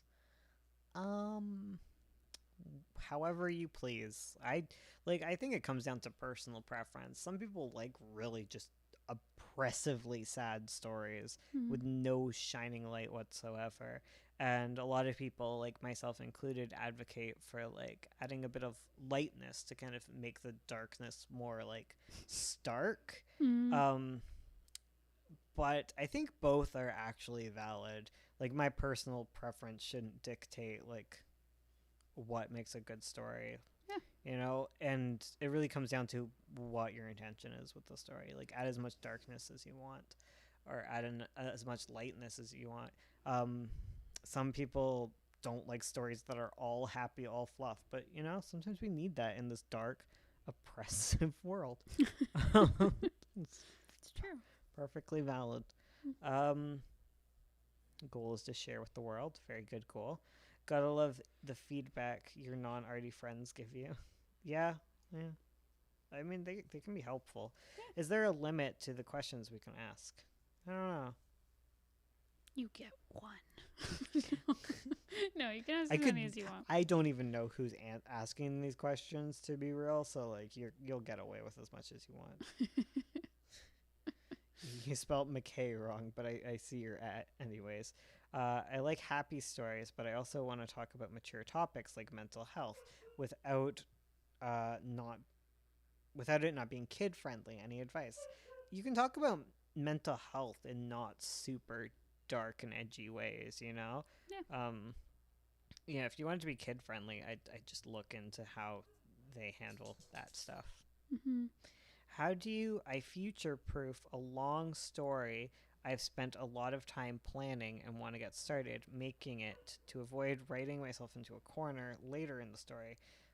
Points that I haven't thought out yet. Okay, we'll just write it all out. It'll be future proof if you've done it. If it's all done, you're good. Oh shoot, I broke the law. You scoundrel. I'm gay. How do I make my comic? I don't know. June. June. What if I just like trying crying people? Listen. Listen. It's perfectly I valid. love drawing Ghibli tears. You can make a whole career out of drawing crying people. Ursula is proof.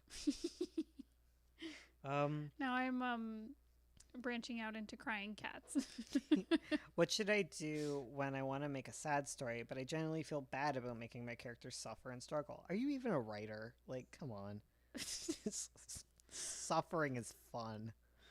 If you feel genuinely bad, that means your readers feel genuinely bad. So Yeah. I think you're doing a good job. Just take breaks, drink water, be kind to yourself. Close your eyes. Ursula, Yes? Me? I like What? your art. Thank you. If you don't make your comics, your characters feel bad, then did you really write a comic?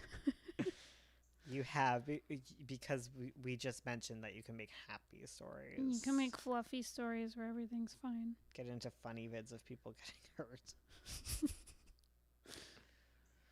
I'll just make them die and the suffering. I recommend neither of the above. That's one thing I remember from like Anna Green. Was it Anna Green Gables where they're writing together? And one of the characters, she's like, "When I don't know what to do with a character, I just kill them." Yeah, it was Diane. Yeah. What are you doing, Fado Potato? He's making a little blanket for it. He looked like he was chewing it. Are you chewing it? Oh my god, just lay down. He spends like 20 minutes spinning. I've fleshed out my plot, but I'm stuck on making character designs. What can I do to inspire myself further and improve my designs?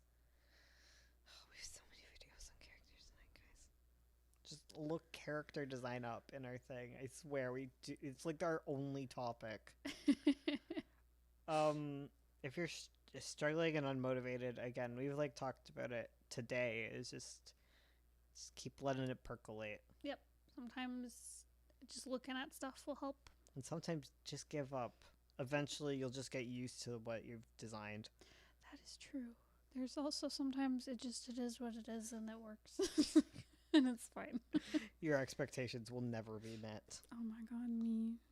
Is it hard to find a place to post mature content? I'm drawing sexually explicit stories, but I don't know if there's good places to post them. I don't know. You can't really post them on Webtoon and stuff. There's got to be places. I just don't know them personally. My erotica was not in the comic space. Yeah, there's yeah. If you're wait, I buy erotic comics. Wait. A lot of people with those kind of comics, they'll do paywall, like, cuz when you're doing explicit comics, like it depends on if they're like meant to titillate or not. Titillate. Stop saying that word. If it's just like a comic that is explicit, I don't know what to do with it. But if it is a comic with the intent and purpose of being smut, then just paywall that and sell it on itch.io. Yeah. Yeah, that's the place to do it. Yep. Tapas allows risque content. It does it? Okay, I don't know too well. All the paywalls. Hey, if it's smut, paywall it hard. For real. I mean, one, it keeps like young people away from it because they need a credit card to get to it, which is important. Also, itch.io has itch.io has like you can age gate things. Which is always a good measure when you're doing explicit comics. I'm waiting for someone to pledge to my unwholesome tier. I will freak out. Tapas doesn't allow erotica. Yeah. Yeah. Yeah, because I remember, like... Yeah, paywall your erotica. Because Yeah. one, you're going to make money off of it.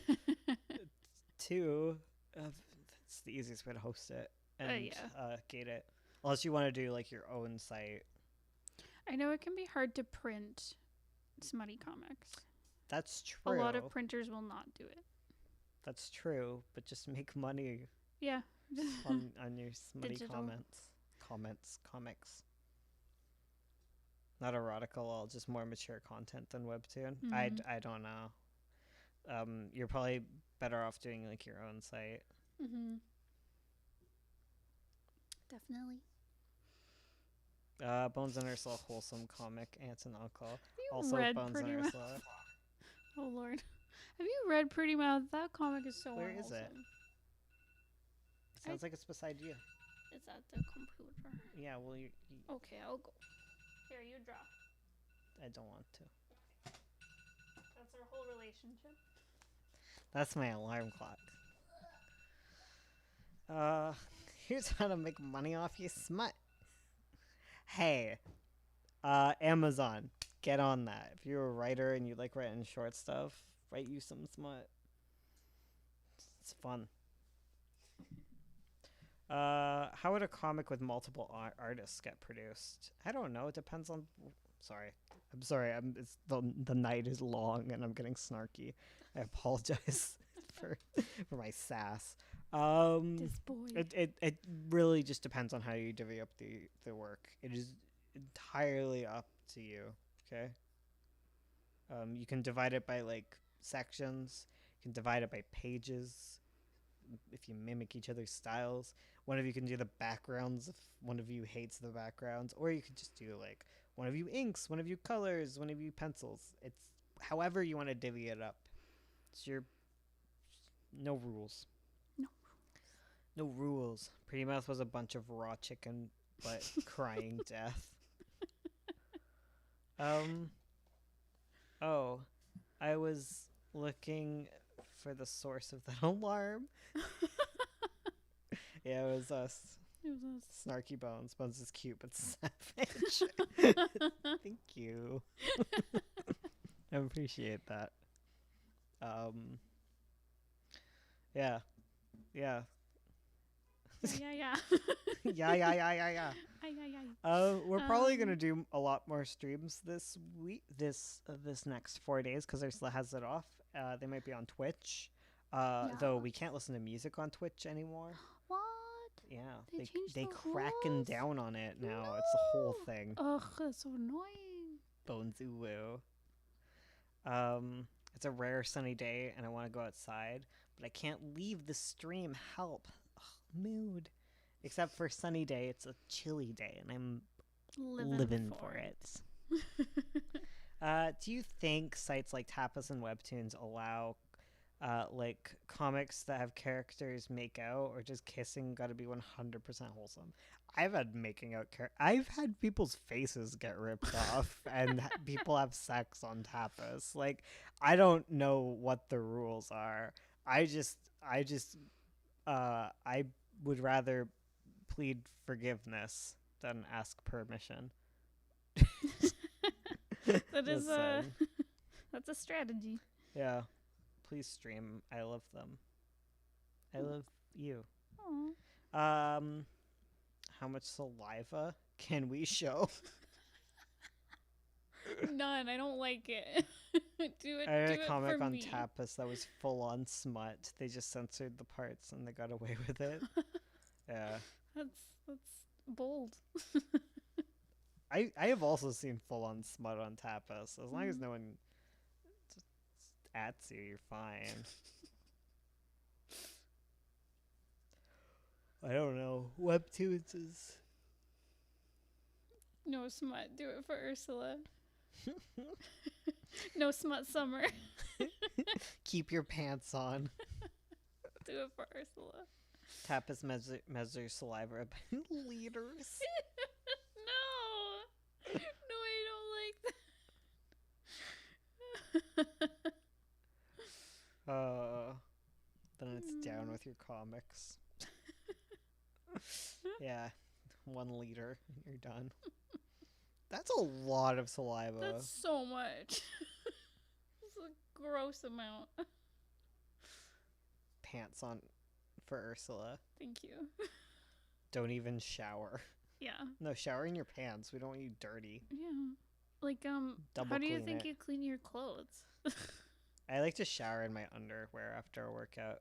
Wait, really? Yeah, Oh, because I don't like Thank cleaning you. my underwear. thank you for Wait, not getting naked. I don't want to. I only have a certain amount of underwear pairs, so I just clean my underwear in the shower with me after my workout. Because I only have a few hours left to wear them, but I don't. They're just gross. No.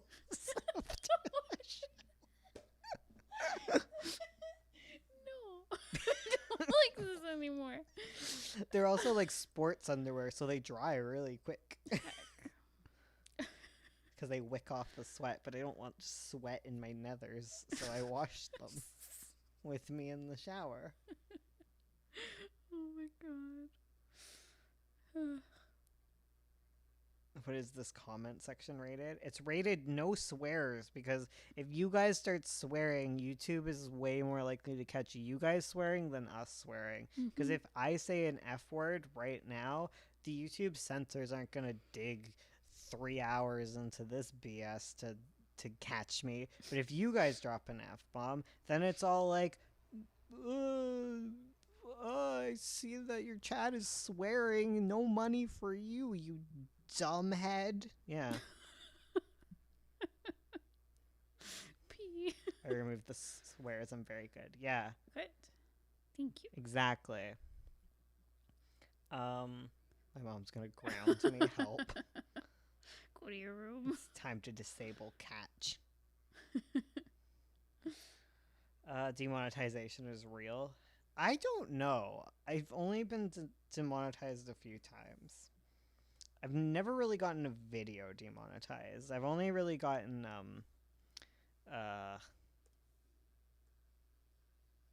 streams. Okay. Oh hell yeah, 69 viewers, nice. Bones.exe stopped work. Stopped responding. You have to go to force quit. Music on Twitch has royalty-free music. That's pretty bomb. Yeah, it's fine. I just want to listen to anime music. I don't understand any other music. I'm sorry. I demonetized the channel once, and now I'm imprisoned. Wait, what did you get demonetized for? I think like Jude said booby or something. It was something like that. It was really like innocuous, and they were like, "Take it down." We got that, and then the Nazi showed up once and was spamming Nazi stuff, and that one got demonetized. We've never gotten like fully demonetized. Like every time I put it for appeal, it's been fine. But yeah, I just had that one video of we had like an old vlog of like Fado as a puppy that got demonetized. that's true. I don't know why. How much longer are we streaming? I don't know. When do you want to stop? You can go to bed whenever you want, June. It's fine. Yeah, June. You do you. We're just gonna go until we pass out, apparently. Yeah. How do you move from fleshed out main plot points to thumbnails, scripts? Are there stages in between? You just jump in. Jump in head first. Move from fleshed out main plot points to thumbnails and script. It's whatever your process is. It's usually like thumbnails and scripts at the same time, or script first and then thumbnails. Yeah. I said the bad booby word and got demonetized. That's true.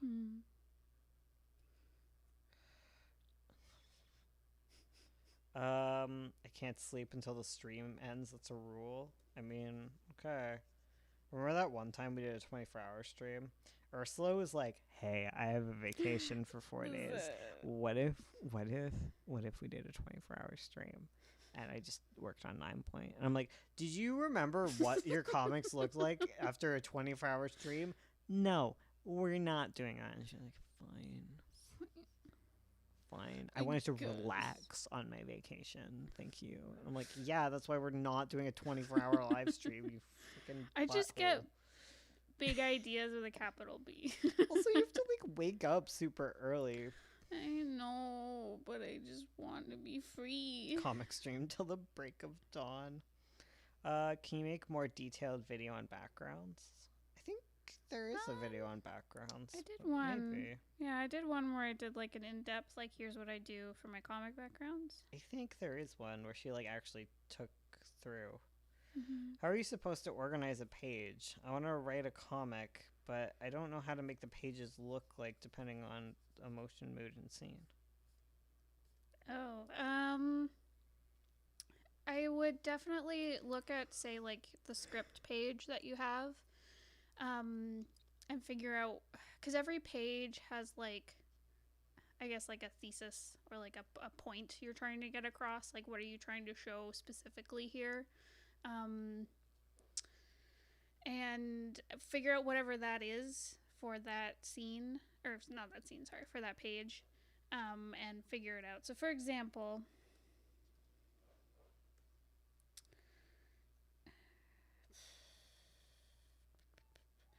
like with this one, the point is to show off like this Blue Point cat and his powers. So like, and Bones had written out 2 panels. So I was like, okay, there's one that's like a big kind of establishing shot type thing where it's like breaking down like what the basic power looks like. So I'm gonna give that enough room so that it has like time, like space to breathe. People can look at it and understand it. Blah blah blah. And then there's like a more close-up panel where it's showing like a more specific part of the power. So it's more like focus on 2 characters, get really specific with like this one section of the power. And then, and like I didn't, the first like panel layout I do isn't always the best one. So like play around, try different sizes for your panels, try saying like, you know, sometimes you think like, you know, panel 1 is like my focus and it's going to get like the most space and attention. And then you're like, oh wait, actually it's panel 3 that needs more attention and blah, blah, blah. So, yeah. Meow. Hope that helps.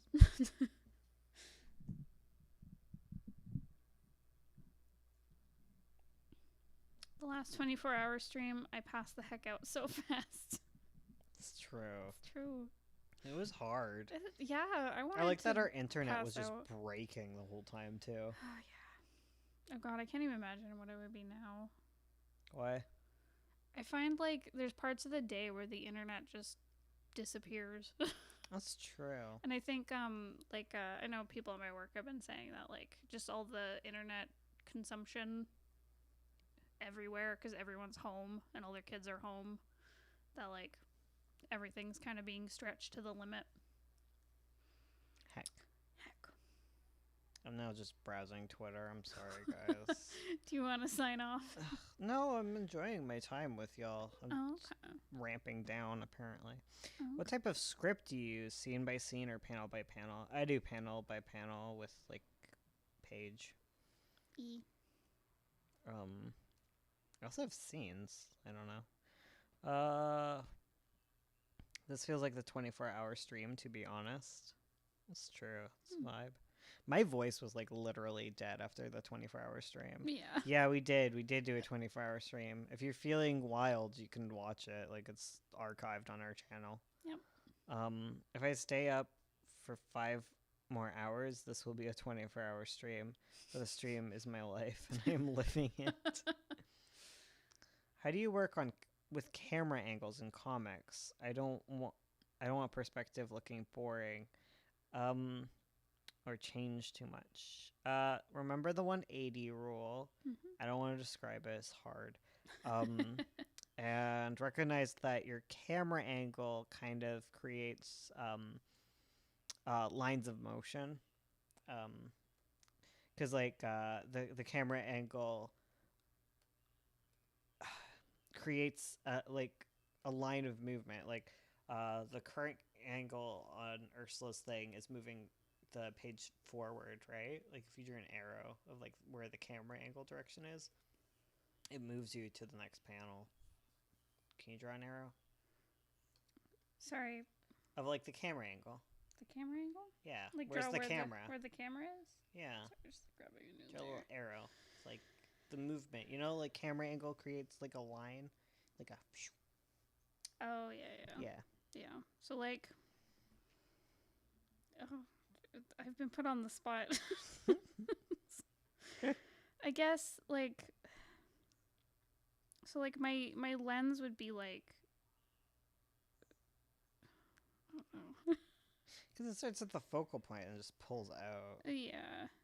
Yeah, basically. So like my focal point is this. The problem is it's like a 3D arrow. Yeah. Yeah. So my focal point is this cat here. So like I have all these things like leading up to it. I remember being very obnoxious when I explained these things. So yeah, so you basically want everything to point towards your focal point. This page honestly is a little flat, especially this second panel. Maybe I should improve that. But It's fine. I thought it was a good example of it. Is it? Yeah. Okay. It pushes outward. What are you talking about? It's just, it's not a complete flat angle. Okay. Shut up. Fair. Shut your damn mouth. Okay. No one insults my wife's art in front of me. Not even you. God damn it. Okay. I should say. Okay. So for the second panel, the camera is focused on this character in the background. It's hard to see because it's like the opacity's down, but it's focused down here. So, but like my camera's like here. So then this character, you get kind of a look from like below because he's like closer to the camera. It also makes him seem more like imposing. Mhm. So yeah, so you can play around with that. Is just like depending on what your focus is, you can place your camera around it in fun ways to get different feelings. Yeah, that's me. That is him. One's offering reassurances. Shut up. That is him. He's just like, be nice to my wife. You awful woman.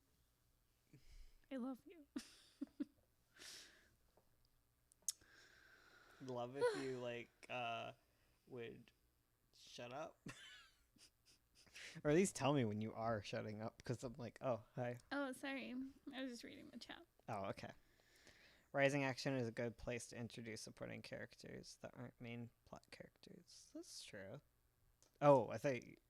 Oh, it is. Yeah, you were asking. Yeah, it's a good place. Rising action is good.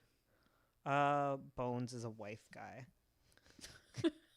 He is married. He is. I am married. I actually read your guys' comics. Ah, thank you. Thank you. Thank you for reading our comics. Yeah.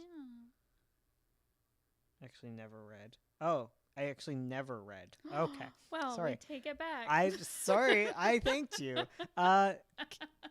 Thank you. The door is you see the little X button? Click that and leave.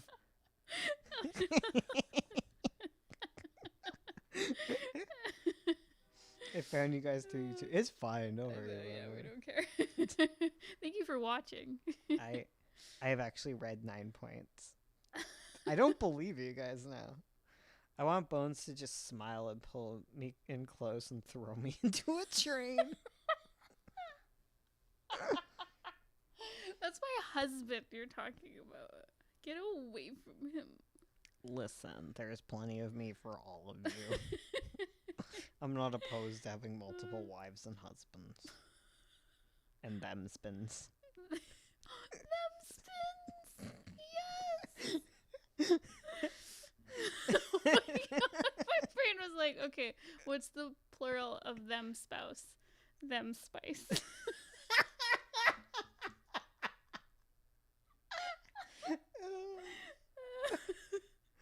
Oh. My copy of 9 Point is my pride and joy. Aw, bless. Oh, so sweet. Bones wants a harem confirmed. Bones' life is I'm a not your harem them anime. spins Bones. Them spins. I have still not read Suffering, and thank the Lord that you haven't. I'm def gonna buy 9 point. Okay, that's I'm cool. crying. I can send photos of my copy in the Discord. I'm not a liar. I don't think you're a liar, Hayes. Don't worry. Sovereign, the camera moves around drastically as if switching camera angles every panel. How do you control it? Control that so it looks natural. Wait, I thought you were making fun of Sovereign, not like complimenting it. I was like, yeah, Sovereign sucks. What are you talking about? Thank you. Thank I you. appreciate it. It, A lot okay. of it is just following flow. yeah. Yeah. So like flow meaning like flowing between moving the reader's eyes from one panel to the next. And you can do that through like leading lines, through the way characters look, where they point, blah blah blah, stuff like that. We have lots of videos on it. It also helps when you're figuring out like switching around camera angles, but you still want to make sure stuff is in the same place. It's important to like, I guess, understand like the floor plan, or I guess the blocking of the characters, like where they are in relationship to each other, because you can flip a camera around. I wouldn't recommend breaking the 180 rule, because that can make people confused. But you can flip a camera around and still understand where the characters are. His real name was Franklin. What? Wait, what? They asked what my real name was. June said Franklin. Confirm. 9 point is on Etsy. 9 points on Etsy. Magpie is only on Lulu. Yes. Yeah. We've ran out of 9 point. Not 9 point. We've ran out of, wait. I think I'm staring at Magpie books right now. We've ran out of Magpie Volume 1, I think. Confirmed, Frank. Yeah. Sorry, but what I was saying about flipping things around, as long as you can have, like, objects in the background and, like, understand, like, the room layout, you can play around in it like it's a 3D space. Bartholomew. Excuse me, that's Ursula's dead brother's name. No! We're not going to explain that one. Oh, we're just gonna leave that unexplained? It'll be a mystery. It is suspicious that half of your immediate family is dead, isn't it, Ursula? Listen.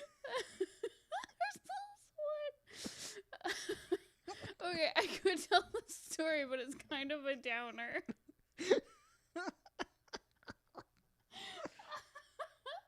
Transmask people. I was gonna say, hey, except my name doesn't.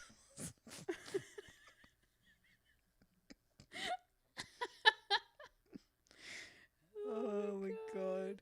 No problem. The first issue is out, the second is in progress. Yeah, it is, isn't it? Yes. There's a reason they call them issues. Oh my god. Oh man. Why do I feel like QB is involved in Ursula's story? My life is an anime.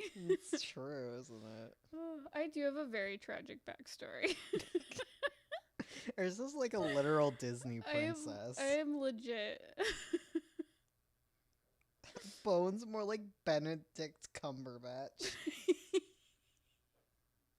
Ursula's a magical girl, confirmed. Oh my god. Magical girls don't have dead parents, though. Yeah, they Yeah. usually have like very chill families. Well, isn't? Oh no, am I making this up? Is Cardcaptor Sakura's her mom dead? Yeah, there's an episode about it. Okay. There we go. I was just like, Sailor Moon's parents aren't dead. Just can throw me into train. I'll do it. I'll do it for you, June. I'll throw you. I'll throw you like a football. Anime protagonist confirmed. Ursula Bones is Ursula's animal sidekick. I'm a prince, thank you very much. I have no personality. I'm more like a modern Disney prince who's all snark and like, really, princess? Oh my god, all Disney princesses are just like Link from the anime. Excuse me, princess. Oh my god. Just Flynn. Oh my god, I'm just imagining Disney movies in the style of like CDI Zelda. Oh my god, that'd be amazing. Someone has to make this. Please and thank you. Go fund me for Gray to get a real gold crown. Oh, okay. Oh. Well, excuse me, princess. Oh, I have the son of Medusa and Poseidon. Give them back. Give them their kids back.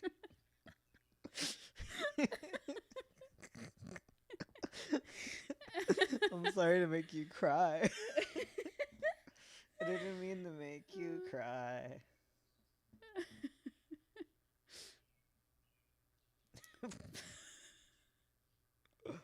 Okay.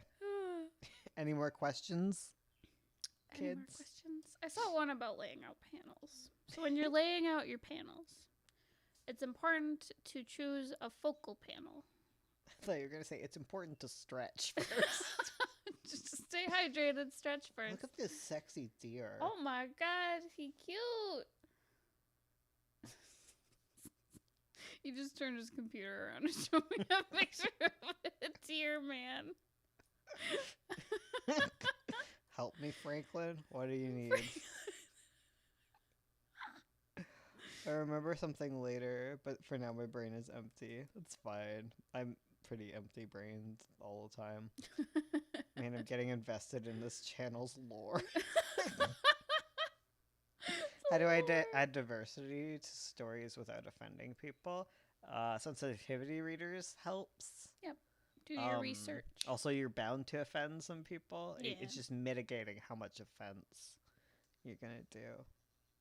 You know, always try to be getting better. The dream. Mr. Franklin McKay. This stream has got me completely distracted from drawing, and I do not regret it. I'm sorry. Franklin McKay. How do you draw wrinkles? How do you draw wrinkles? It's like skin, but fabric folds. Yeah. It's if your skin was a cape. That's disgusting. I'm sorry. And valid. If your skin is a cape, we support you. We stan. We stand the skin cape. Any tips for a magic system? I did a whole video on that. Like, it was Yeah. a long-ass video very recently. I'd recommend it. I'd also recommend Sanderson's Laws. Yes. Skin cape. Sorry. It's like the meat trees. Oh, bless the meat trees. All hail the meat trees. Love a good meat tree. The meat womb. Me using my arm flap as a Same. They're more like skin wings. Squings. No. Fly away. Flapple flap. I don't like this. I will fly away. I'm like a bird. Like a flying squirrel. No. Wait, who asked about wrinkles? Meat trees, steak, row from the vines. Please don't stake row to a vine. It's rude. Ursula, when you made your first comics, Yes.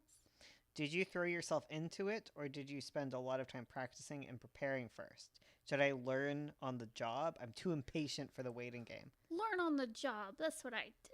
Also, you were in art school, so you're a bit of a liar. Okay, fair. Yeah, I was doing an arts high school thing. Yeah, a pretty intense one. I did go to like panels at like conventions and stuff and read a lot about comics and read a lot of comics. You do them in tandem. You Totally. learn on the job, and you have a little side learning Yeah. session.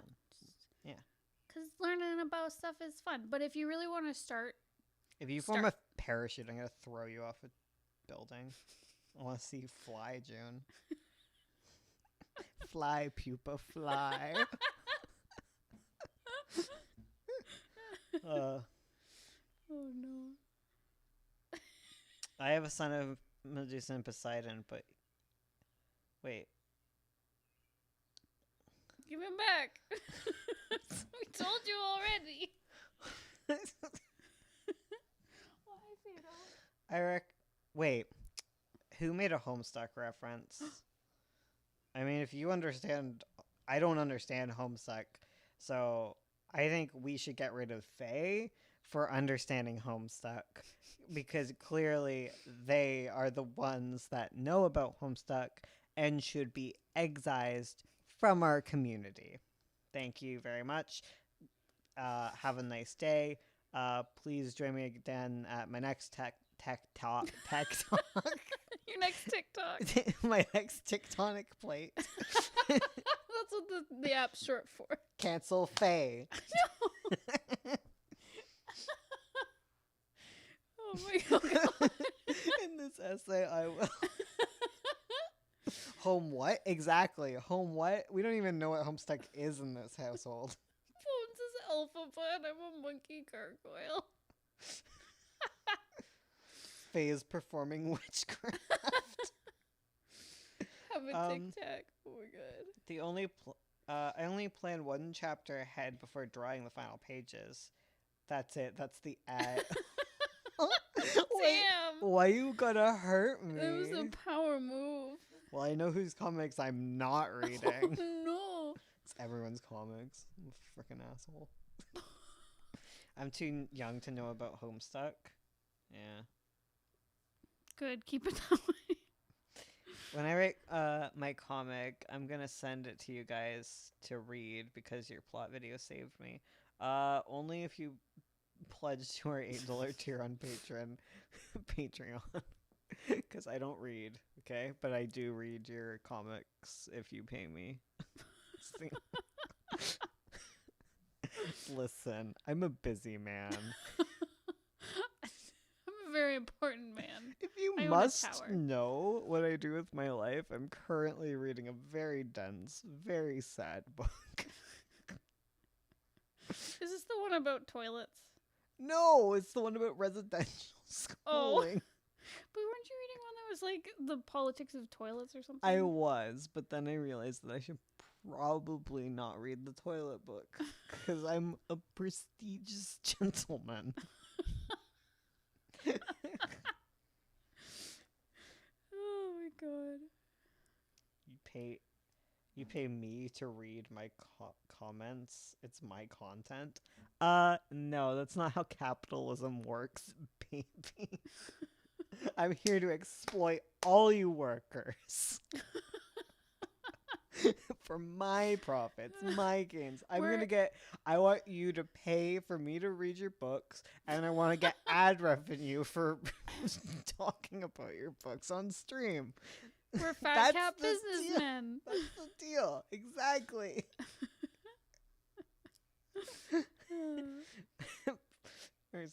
I'm a very busy man. Also, Bones, let's do I'm the one against the 24-hour streams. She's the crazy one. Wait.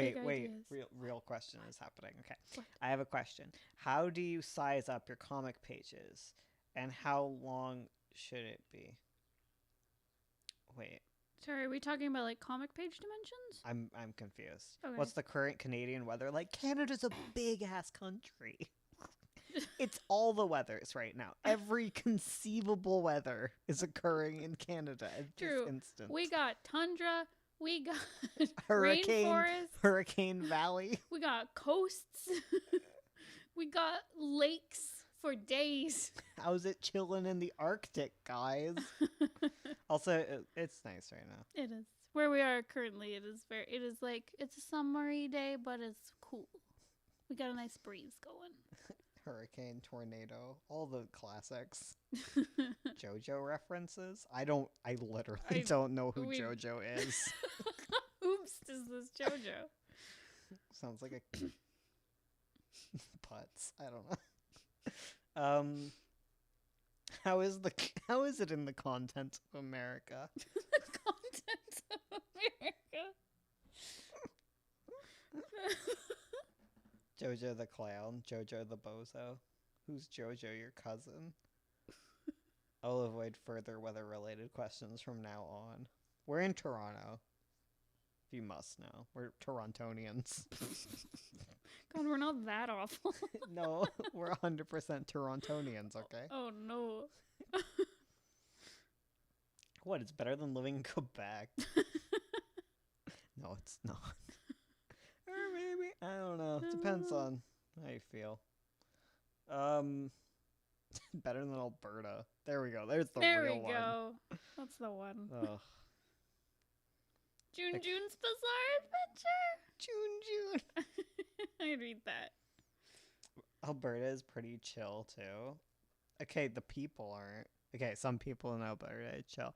I'm sorry to offend Albertans. I'll stop. But man, it is a blue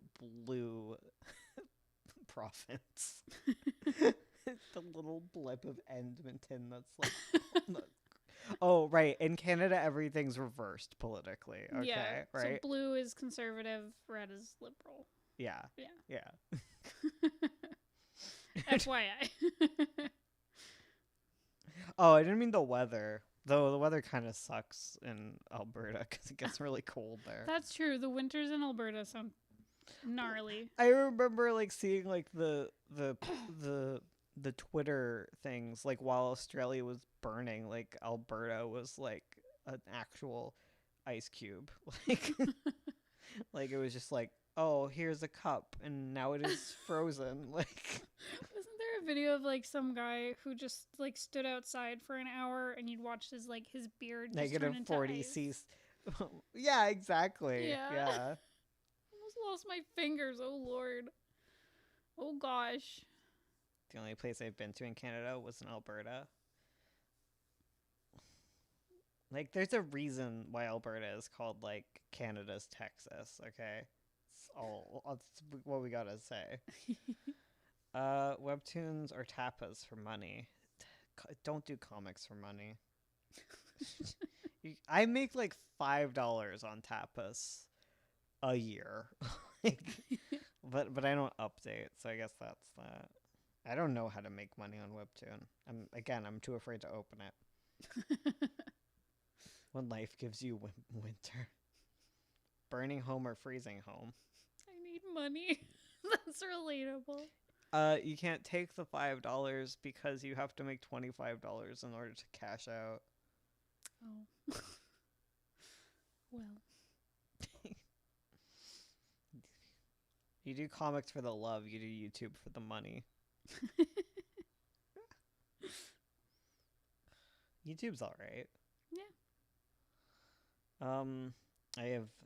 I have a job to lose money.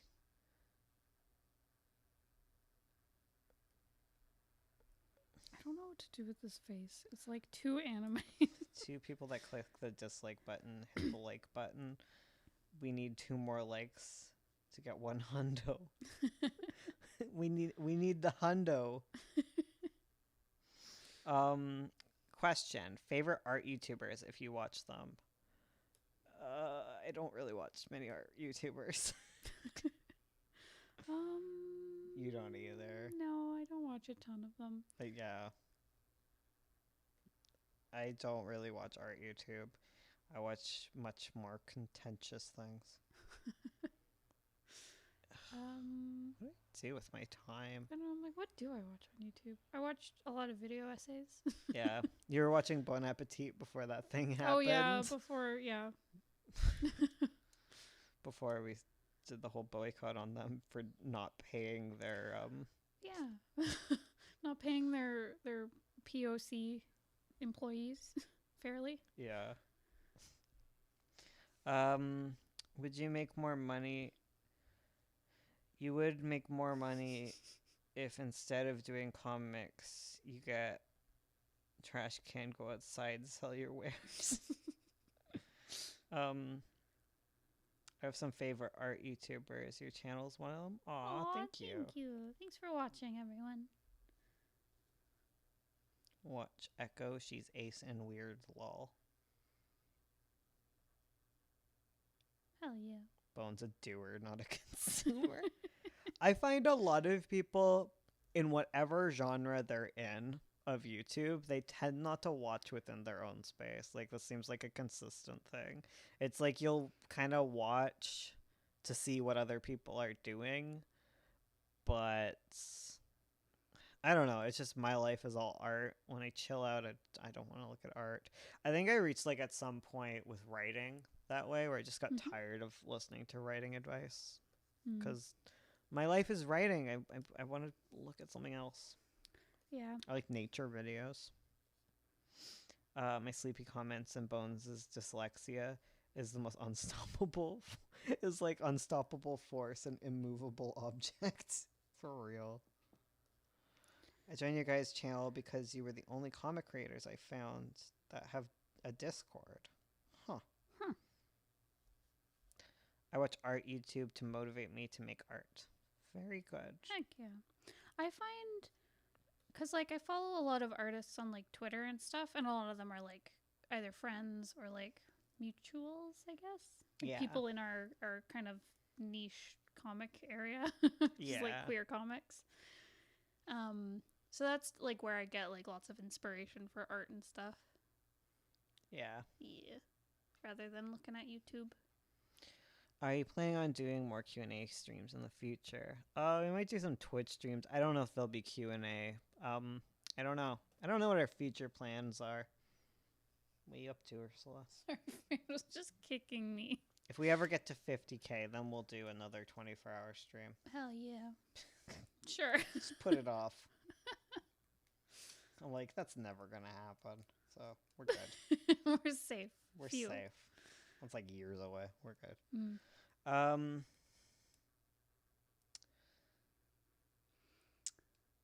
I really don't like watching other writers.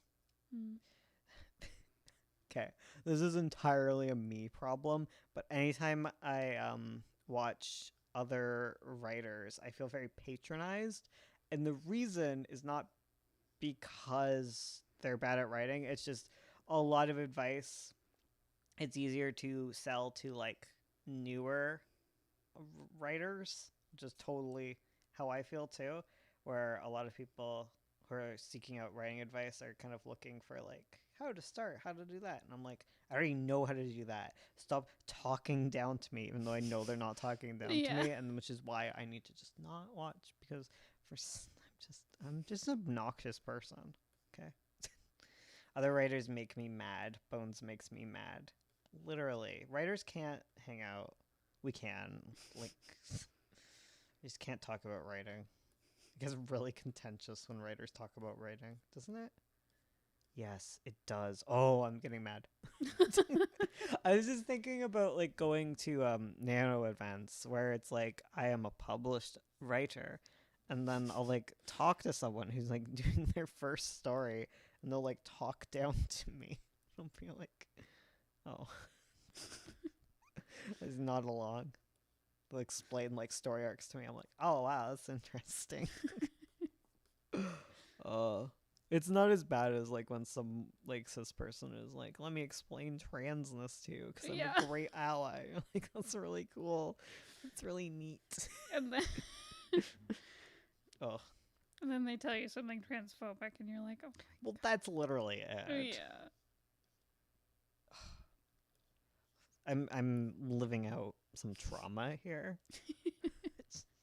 I came across your channel a while ago, and you guys have a lot of good advice, which has really helped me try and actually attempt my comic. Thanks.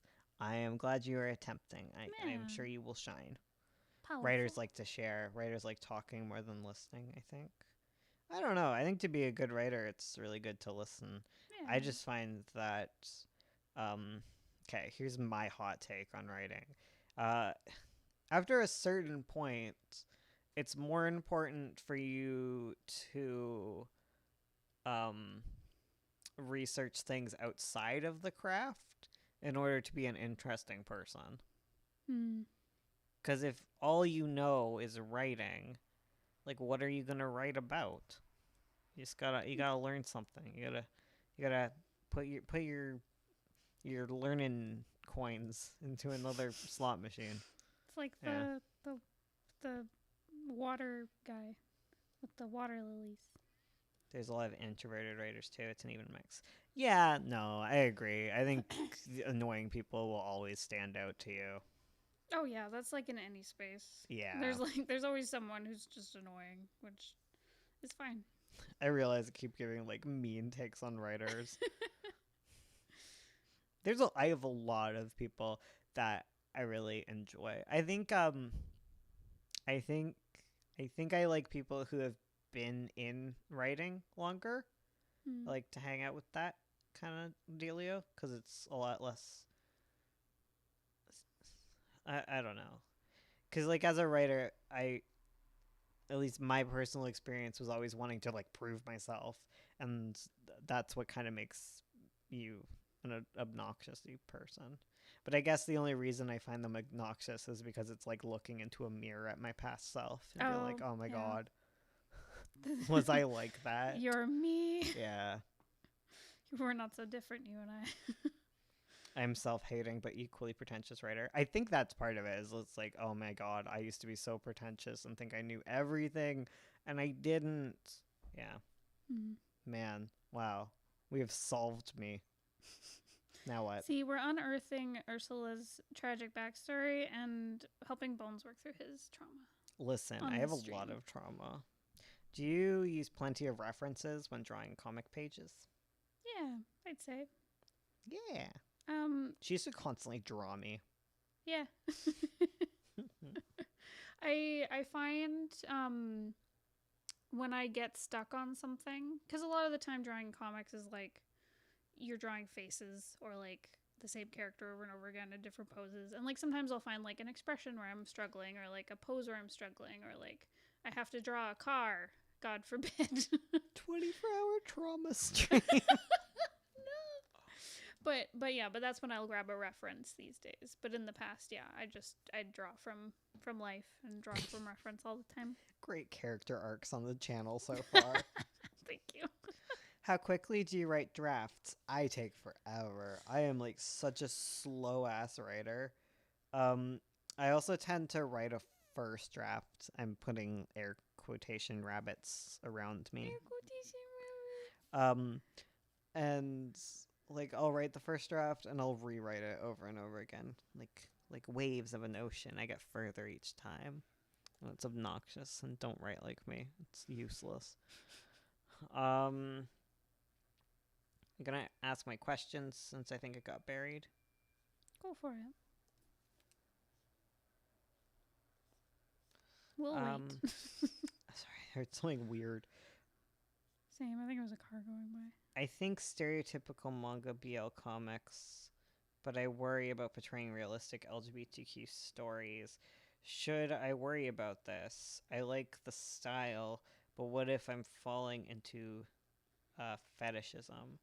I mean, if you're aware of the tropes, like avoid the more problematic ones, or like lean into them, like me with Pretty Mouth. And like Pretty Mouth is just like me looking at BL and like leaning in so far that we see the abusive tropes for what they are. But like, yeah, just, you know. Yeah, I mean, you can still write cute BL. There's tons of lovely BL out there. Like TJ Animal, come on. Hell yeah. That's like quintessential. I guess it's like webcomic BL. And like it's not the anime style, but like you can still have the manga style. It's fine. Totally. Don't worry about it. Like being aware of it is like half the battle. Oh yeah. Yeah. Like going into it unaware is like, yeah. And there's always going to be people who are angry at you just for doing BL like stuff. Yeah. Because they don't like it. Yeah, but you can laugh to the bank because BL makes bank. It God do. damn. It heckin' do. If you write a good BL, you are set. I'm sorry. That's how you make money in comics. There you go. I have a problem where I keep rewriting my story. At first, it was too edgy, and now I just don't even know. Put it away and think about it. Yeah. I rewrite my stories like 500 times before they come out. That's why I don't have any novels out aside from like the one that I've been writing them for years. How do you know when to stop working on a painting? I tend to get a finished product and fetter for a few hours without knowing where to stop. That's hard to say. I'm trying not to be like, eventually you'll just know, but That's half the battle, isn't it? yeah, it's kind of like, eventually, the more work you put into it, the less changes it makes, if that makes sense. It's like the 80-20 rule, where like, to get 80% of the thing done, it takes like 20% of your effort. But to get that final last 20%, it takes 80% of your effort. So like, you can just stop at the 80% and it's still done. Like, and then you can move on to more stuff and etc. Personal opinion on what makes a good story from a great story. In my personal opinion, okay, what I like in a story is Curses. No, for me, what makes a great story is one that you like keep coming back to and digging into. I like stories that really just mess with your head a little bit, and like you just keep thinking about them. It's like an unquantifiable kind of thing. I really like strong themes, and I like it when you don't quite get the full experience from watching it like once watching it. I watch things. Because like Promare is sticking with me. Speaking of ACAB, right? For real. Oh my god, Promare is just 2020, isn't it? It's like Oh my ACAB God. and the world on fire. And yeah. Oh my god. Yeah. I mean, like, because like the world was on fire for ecological reasons, not because like riots or protests, I guess. Yeah. Gravity Falls. I don't know. I've never watched Gravity Falls. I'm a lesbian, but I love BL. It's a mood. We support you. We stand. BL is just like older gay men being with a younger guy. No. BL is just like I would basically describe it like a YA kind of manga, but it's boys in love. It's like, okay, imagine, those like Harlequin romance novels. But BL's like definitely skews younger. True. As far as the audience goes. Because right. I think as soon as you start getting into like 20-something-year-old gays, it's no longer BL. Like 20, like 30, you're pushing it. True. Like then it's like a different genre. Like then it's just like a story, like a gay romance. Okay, fair. Yeah. Yeah. Whereas like BL's, it's more centered around like teenagers and young people. I think BL tends to be like for it tends to be like AFAB people that read it. Yeah. Tends to be like not a hard fast rule. Yeah. Like AFAB people discovering their sexuality safely. Yeah. I don't know why like it appeals. Yeah, I don't know why. Because generally, the trend, again, not hard and fast rule, has been like BL is made by like AFAB people for AFAB people. Yeah. Yeah. It's interesting. Though some trans men like will tend towards like other things, but I know a lot of trans men who were like into BL when younger. But that's like a whole other exploration. But yeah, it's definitely a more teen oriented. Yeah. Yeah.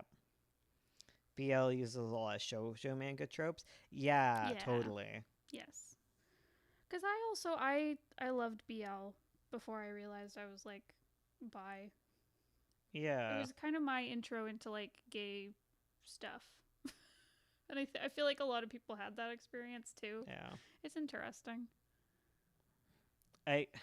There's also like an aspect of it where like I don't know, this is like too deep for me right now. There's like aspects of like relationships with men with less of that like fear of men, because you're also like get to put yourself in the role of a man, and also it's a lot less of the typical toxic masculinity. Oh Yeah, yeah. Yeah. where you can look at cute boys being cute but don't have to think about you being with guys, because guys are kind of spooky. Yeah. I can see that. Yeah. It's a whole world, isn't it? Mm-hmm. Yeah. I've heard also it's like some people have read it as a way for like it's a way for AFAB people to sorry, I'm trying to figure out my wording here. Like the cat you're drawing. Oh, thank you. I'm worried it's too anime for this scene. I'm loving this anime cat you're drawing. Listen. Love the AFAB, by the way. Yeah, so it's a lot of I've heard for some people it's like a way to experience like romance and like sexuality without bringing like I guess like without okay, say you're a girl. Right. And it's a way to experience like sex and romance without having to think about like I guess like your own body being part of it, because that could be uncomfortable. That's what I was saying. Oh, okay. I was like without having to deal with like the things involving like men and women's bodies. Yeah. You know? Mm-hmm. Because that can be scary. See, this for is young like people. too real of a Sorry, you're conversation right. for how silly we've been. Okay. True. Like, man, Let's get there's back to the silly lots you stuff. can talk about with like BL. It is. It's a big conversation. Yeah. The shoujo manga aspect can harm BL though. There's some sexist tropes that carry over if one character is assigned female. Yeah, no, okay. Oh yeah. I couch all my opinions in BL with the idea that there are a lot of problematic tropes, yes. in the same way that I feel like there's a lot of problematic tropes in all sorts of media that is geared towards teen girls. Like, there's always some really weird stuff in teen girl romance things, and Yeah. I think we're all kind of aware of what those are, but I think when you add the BL aspect to it, you also get a nice dollop of homophobic tropes as well. Yes. Like, yeah, but there is definitely a lot of merit to BL. I think it's an important like thing for like exploring sexuality, and it can be important for all sorts of different like queer teens, like, honestly, because like Yeah. I know a lot of trans teens that read a lot of like BL in my friend group. Yeah. And yeah, it was a lot of, I don't know. Also, another part of it is like, especially when I was younger, which was only a few years ago, but like when I was like a teen, there was not a lot of like gay representation anywhere to be found that too. outside of BL, and forget it for finding anything good lesbian. Yeah. Right? It was so like hard to find lesbian it's stuff. still hard to find lesbian stuff. Like, don't get me wrong, but like I grew up before like Cora and what's her face were able to get together, and even then it's off screen. Like, I didn't have Steven Universe or anything to like lean on. They were like, no, none of that stuff. And trans people, forget it. There was 2 books about trans teens when I was in school. There was Luna Moth, which is, oh my god, okay, we'll talk. There was Luna, and then there was Jay. Was Jay out? I don't know. There was Jumpstart the World, and both of them fall in the exact same trope of trans books, which is a cis character discovers this shocking secret about this person they have a crush on. Oh my god, they're trans. Okay, actually, I don't know what Luna's about. I just know Luna, it's the sibling. the sibling. Yeah. Yeah, It's a cis sibling who yeah, has a trans sibling. Yeah. totally. Yeah. Yeah. Korra, Asami. Yeah, a lot of lesbian stuff is made for cishet men. Exactly. Like, Yeah. like, yeah. Yeah. There's like maybe the L word, but like what? We don't even talk about that and the trans representation in that. I'm back in my gym jams. Hello. Welcome back. I was pretty bummed when it ended. Yeah. And I'm just talking to someone like who was like a teen like a few years ago when there was like nothing, and like you guys got like a few crumbs of stuff, and I'm like, wow, you guys are so lucky. I know. I know some of you are my age and you like understand that. Oh yeah. But like for you like people who are teens currently, it's just like right. Keep fighting the good fight to get more representation, but you were heckin' lucky. That's yeah. It's like, cause I also know that in like YA books, like when I was a teenager, it was all gay men, and now we're getting 2 lesbians in YA. BL probably made me more open-minded too because I was a closed-minded family. It helped me see LGBTQ versus very naturally without having to be like, wait, LGBTQ isn't wrong. Like I never developed prejudice. Yeah, it's helpful. It was just like the only media like you could get at your hands on that was that's really like yeah, be aware of like the negative tropes in it, but I think BL is kind of positive. Totally. Even if there are always going to be negative aspects of it. Oh, yeah. Like a lot of tropes, there's always going to be baggage. Oh yeah. She-Ra, hell yeah. Yeah, man. Yeah, you guys get She-Ra. You get all this stuff. You get all these NBs and stuff. When I was in school, there wasn't even like a word for NB. Like I had to come out as NB, but I was like agendered. But like, I was just like, I remember Googling like, is there a third gender that I can be? I'm finding like nothing. Yeah. My only childhood exposure to trans people was the movie Boys Don't Cry. Definitely not a good thing. Yeah, Boys Don't Cry. Yeah, I watched Boys Don't Cry. This sad movie. Zoomers get the She-Ras. Yes, for real. Yeah, it's hard to get your hands on that stuff. Hey, I'm a head out. Go make that comic. I believe in you. What? You did a little 3 mouth. I don't think I should keep it. I love it. I'm keeping it. Oh no. So the ears are way off. As a freshman in college, when Ruby and Sapphire were revealed, it changed my little gay life. Big mood. For real. I'm really happy for like kids today. Oh yeah. Like I'm glad they get this media. It's fantastic. Like I can't wait to tell that they're just like, man, the world sure sucks. And like they push it even further, and I'm like, oh man, I don't know about this.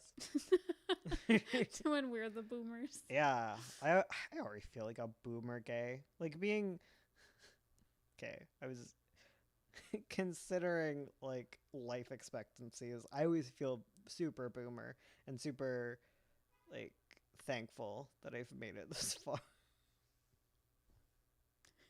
What? Did you hear me? Okay, whatever. Sorry. She was just picking her nose. How old are y'all? I'm like 25. Ursula, are you here? I'm an elder. Sorry, I'm spacing. I'm an elderly woman. I'm having a senior moment right now. Did I tell you guys? I probably told you guys. I have white hair. Yes, you've told them. Okay. And your birthday stream. Oh wait. That's so little. Yeah. Like 25 is little, but I feel ancient. Right. I don't know. I don't know what it is. You know what? I literally know what it is. It's because there's all these 15-year-olds in the chat who are like, oh, you're so old. Listen. Yeah, and Ace is 20. Baby. And June is a child. Babies.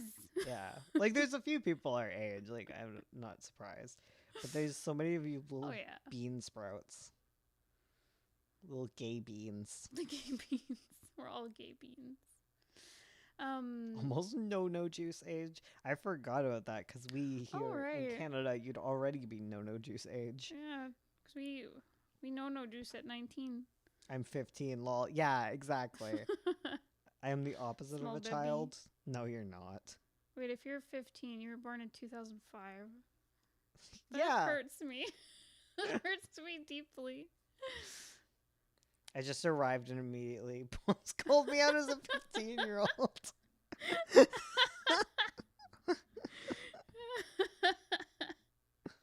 I know the truth. 17, yeah, exactly. Because I notice some people, they look at us and they're like, you are babies. I'm 15. You're not old. You're so young. I'm 10 years older than you. I was born a decade before you. Like, I'm not going to say I'm, like, on death's door or anything. Oh, no. I'm just saying that it's really hard to be trans, and I'm glad I'm still around. That's all. Hell yeah. I'm 5. You're shut the frick up. Whoa. It's 10 p.m. It's past Grandma and Grandpa's bedtime here. I should go to bed. I have to get up early. You always have to get up early. We have to wake up early. I never went to art college. Art college is a scam. Don't go. I love Tired Ursula because she just says it. It's not with your money unless it's like free. Don't do it. I just figured out Run. I'm pansexual. Wait, someone's coming out. You are? But I'm not sure I want to come out. I'm That's very fair. young, and I've been told by my mom I was bi, and she said it was just a phase. But she's right, because I love all genders. Oh, it's mean. Bi and pan people are constantly told it's just a phase. And you I know know. what? You know what the problem with that is? Who cares? And also, just a phase is so belittling to the amount of courage it takes to tell somebody something so personal about your life. Right. You know? And just a phase, saying just a phase is belittling and, you know, yeah, you matter. Okay? Exactly. It's not just a phase. And even if it was a phase or, well, you know, phase is such a horrible word. But even if you're still figuring yourself out, you're valid in whatever identity you identify as currently. Even if you discover that you were incorrect and you have to change labels, doesn't negate it. You know, you're lovely. Hell yeah. Also, shout out to my fellow pans. Being pan Love ace you is like guys. 24/7. What's that from straight people? Oh my god, for real. Ugh. I find, cause so I identify with pan, but every time I'm with like a freaking normie, I'm Yeah. just like, I'm bi. I'm Because they'll at least know what that is. hello, and I'm won't- bi. Question my existence. Exactly. Yeah. I don't even tell people I'm ace. I'm like, I'm not touching this. You guys are gonna get weird. Oh, people are so weird They're about ace people. weird. They're They have- so invasive. So invasive. It's like I don't know. I don't even tell my close friends this. Why would I tell you, stranger? As one ace to the rest of y'all, you're allowed in pride. Yeah. Even if you're straight, if you're ace, you're still LGBT. Yeah. Fucking let the aces in. The A Are is you for a plant? ally. The A is for ally.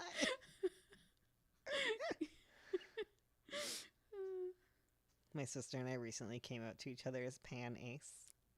That's a lovely mood. That's so sweet.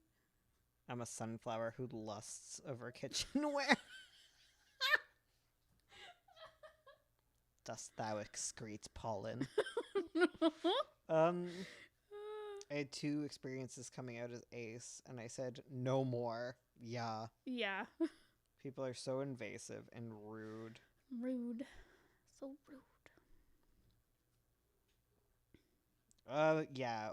Yeah, half the reason I'm doing a stream instead of editing a video is because I spent my morning just PO'd about J.K. Rowling and her poopy pants. The A is for Angry Birds. Angry Buys. Angry Buys. The 2 identities, Buy and Angry Buy. Yes. Oh my god, Fado's trying to sleep and Amalthea is trying to cuddle him. Consent is important. You can't just cuddle a puppy Right, because you're a Amalthea. cute kitty. Yeah. The A is for artists. The most depressed. Yes. It's true. I came to my dad and stepmom, and my stepmom came out to me. I was so shocked. Oh, that's so sweet. Did everyone say J.K. Rowling? Oh, wait, did someone say? Yeah. Yeah. Don't read her turf manifesto. Yeah, no. That stuff is so nasty. Turfs are stinky. Agreed. They're not Turfs even get out. poo-poo stinky. They're just dumpster stinky. I wouldn't even bless turfs with poo-poo. You know the smell of like rotten eggs? Yeah. That's turfs. Oh my god, yeah. Before I was involved in the LGBTQ community, I loved Harry Potter and Fantastic Beasts. And now I'm just mad and disappointed. Yeah. What Yeah. happened with J.K. Rowling? She wrote a whole heckin' essay on how transphobic she is, basically. Pretty much. And if you don't understand trans stuff, it's easy to be like, oh, I could see her side of this. But, like, no, it's, like, definitely 100% transphobic. Like, just, if you're gonna read it along with someone, like, debunking it. Yeah. Yeah. Because she, like, doesn't cite any good sources. She, like, literally talks about rapid onset gender dysphoria. Like, it's a real proven thing. Oh my god, really? Yes. Oh no. Yeah, it's bad. Oof. Okay, rapid onset gender dysphoria is just a code word for fucking. It's jumping the F-bombs. For real though, but like it's a code name for gaydar because trans teens all find each other and then they're like, "Wow, you're trans too." Yeah, you set off trans vibes. Like okay, literally this whole community is gay because we just set out gay energy. We did. We collected you all. Yeah, exactly. Yeah. It's gays find each other. Yeah. Ugh. But yeah, it's the really disgusting thing. Oh about- yeah, she thinks autistic people are tricked into being trans. That is Wait, such yeah. It's, what? Yeah, it's this meme. Oh This no. terrible thing. It's okay. Here's the true fact. Okay, the true Yes. fact is that a large amount of trans people are autistic, right? And I guess there's been like an uptick in like AFAB people who are autistic and trans, right? Mhm. Okay, that's fine. There's nothing wrong with that unless you have a problem with autistic and trans people. Like yeah. the only reason you would find that to be offensive or a bad thing is if you think autistic people have no capability of like self-determination, they don't understand themselves in any way, which is freaking ableist nonsense, and B, you think being trans is some sort of horrible curse upon people. Okay, like, yeah, like, Mm-hmm. like no, it's interesting, and Yeah. from like a scientific fact, it's like, huh, I wonder why more trans people are autistic. But like, aside from that, it's like, who cares? Yeah. Yeah.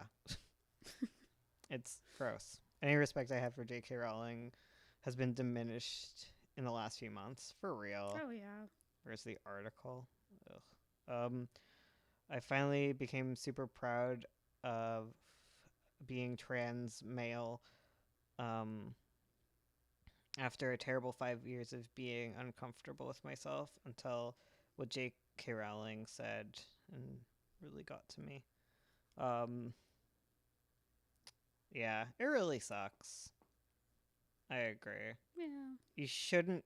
Okay, I from one trans person to the next. Like, you should avoid using the phrases trans male and trans female. Um, like, unless you already know.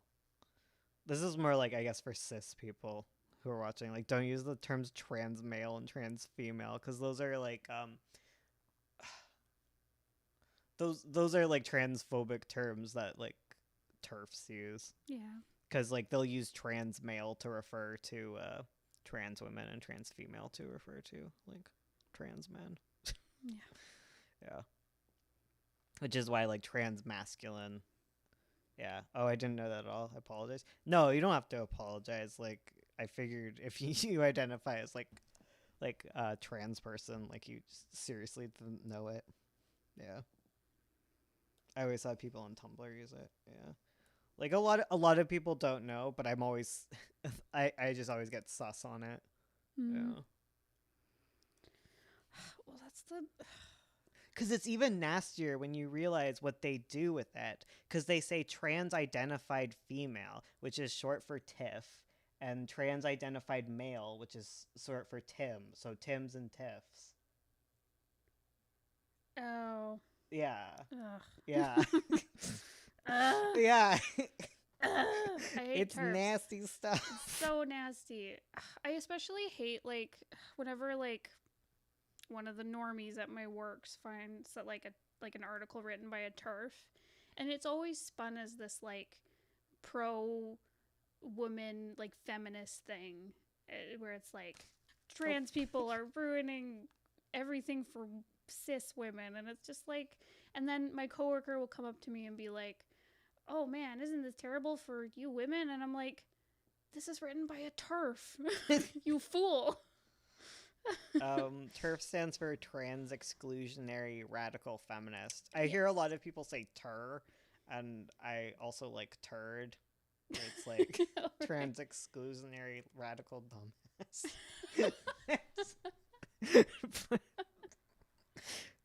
Yeah. Yeah. I'm a cis women. Trans women have nothing but enriched and better my world. Yeah. Yeah. It's all sorts. Yeah. Mm-hmm. And it really sucks. And I feel, I think I just feel really bad for like all the trans people who really like Harry Potter. Yeah. Like, I know like a trans kid who likes Harry Potter, and I just Yeah. feel really bad for him right now. Like, I don't even know how you have that conversation with your kid. Yeah. Yeah. Female appropriating radical transphobes. Yeah, fart. So basically a transphobic Karen. Pretty much. Pretty much. Yeah. That's TERFs. Yeah, looking back on Harry Potter, it's like, eh. Yeah. Yeah. It's very hurtful. Yeah. I've just been feeling like the transphobic rage. The rage against transphobia. Like, I got in a fight with the Canadian Blood Service today. Oh yeah, that was messed up. Okay, as long as we're talking about transphobia and stuff, okay, the Canadian Blood Service, because of the virus that is going around, they have reduced the time time limits on men who have sex with men. Okay, so before, if you were a man who had sex with other men, you were banned from donating blood entirely. And in a lot of places, that's still the case. Um, and slowly, this has been pushed back in the most ridiculous way. Like, if you're a man who has sex with men and it's been a year, you're a year since you last had sex, then you're allowed to give blood. Which is ridiculous. Like, you expect, like, celibacy out of men. And then, like, it's been shorted to 3 months, even though all blood, regardless of who it is taken from, gets screened for HIV. You only need 9 days. Like, after 9 days, you are able to detect whether or not someone has HIV. So the 3 month period is, again, ridiculous. And also, there's not, like, that high of a risk anymore. Like, it's individually based at this point. Like, if you're gonna really discriminate against people, like, it just be questions about sexual history in general, right? Mm-hmm. Why would they ban that? It's because of HIV, right? And the next ridiculous part, like, this so the blood restrictions on men who have sex with men is a pretty well-known one, but I don't think a lot of people know about, like, the transphobia in blood donation clinics, right? So if you are a trans woman and you still have your penis, you are screened as a man. Okay? Because you are considered a man because you could also have been having sex with, quote unquote, like, other men, which, again, is like an HIV risk or whatever, right? Which is annoying. Okay? But what I found even more frustrating is trans men are screened as women unless they have had bottom surgery. And their justification for this is that if you have ever had a pregnancy, you are at risk for a it's like a blood condition with the lungs, and if you've ever had a pregnancy, you could have developed, like, the antibodies or whatever that can, like, kill you, right? But if you have bottom surgery, you no longer have to get screened for this, which is ridiculous, because if you've ever had a pregnancy before bottom surgery, Yeah. you are still at risk. Okay? Yeah. Like, this is It's ridiculous. It's completely ridiculous. And you know what would solve it is if you asked everyone the same questions. Yeah. Because you can't just because also, when you think of it in practice, most trans people will not just, like, up and out themselves to you if they don't have to. Oh, yeah. Like I would take just the male test. It's just ridiculous. Like, you should just ask every man if they've been pregnant before, just like any woman or any non-binary person, because you can't tell just by looking at someone. Oh, yeah. One Blood is like, shoo, we're homophobic. We don't care if you want to save lives. It's so ridiculous. Right? Like, it's so ridiculous. Yeah. And I tweeted, I was like, what does bottom surgery change about my blood? And they're like, well, if you've ever been pregnant before, like, you have to be screened by a woman. I'm screened as a woman. I'm like, what does bottom surgery change? Right? And the answer is that bottom surgery is, like, what people have as, like, the like, every single, like, medical thing about trans people, like, the initial criteria is to have bottom surgery. Like, before you used to be able, before you couldn't even change your gender marker until you had bottom surgery. But yeah, anyways, and a few years ago that changed. Like, Oh, it's yeah. yeah. It's ridiculous. I had a Zoom president of Women in Animation, about expanding their mission to be more inclusive of non-binary people. We ended up spending like 5 minutes just trash talking J.K. Rowling. She mentions that J.K. Rowling is one of the most powerful people in Hollywood right now. So to have the prez of the biggest female-focused org even hate J.K. Rowling, it feels very vindicating. A lot. The thing is, public support for trans people is really big. You know. Mm. Yeah. Just give everyone the same paperwork. Literally. Literally. Yeah. Yeah. Kind of understand that when it comes to a medical standpoint, it makes sense to screen biologically thinking, but I'm such a use traumatic. It doesn't make sense though, you know, because if trans men are like at risk of being like again, like you can't tell if someone's trans, you can't tell if someone has a uterus just by looking at them. Yeah.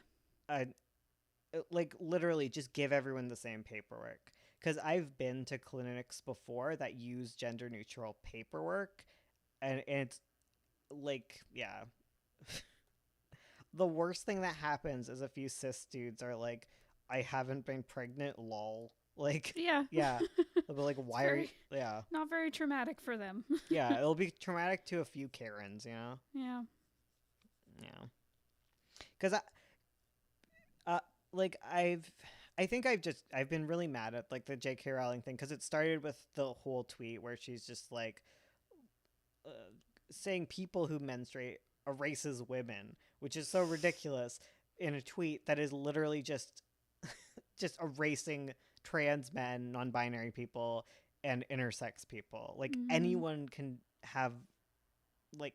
menstruate, and the stigma around male menstruation can kill people. Yeah. because the amount of social like prejudice against someone who presents as male and is having issues with their uterus, like that's the social stigma will stop people from getting the help that they need. Things like pap smears to avoid cancer. Like, yeah, like, yeah, excluding trans men from this, like, it's ridiculous. Yeah. No one is hurt when you say people who menstruate, except babies. It doesn't. Women are included in people. Literally. Right. And not all people who not all women menstruate. Like, even cis women can't menstruate sometimes. Yeah. Like, what the hell? Salty. Yeah, it's ridiculous. Oh, yeah. It's just so hateful. Yeah. Senselessly hateful. Yeah. Yeah, that's where we're at. That is where I am. Bye. My headphones just died and I'm closeted. So I'll watch later. Oh, yeah. Stay safe. Mm-hmm. No, it makes sense actually. Like how physicals, they have both physicals and period questions. And just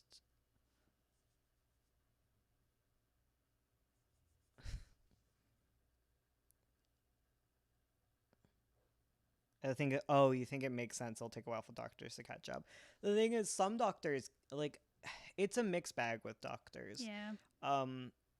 I think a lot of the times I have pretty open doctors, and I think they just don't have the resources of like what you are supposed to do. Like no one's actually taught them. And I think that is important. And that's kind of like why I shout it, because hopefully someone gets this kind of advocacy to their ears. Yeah.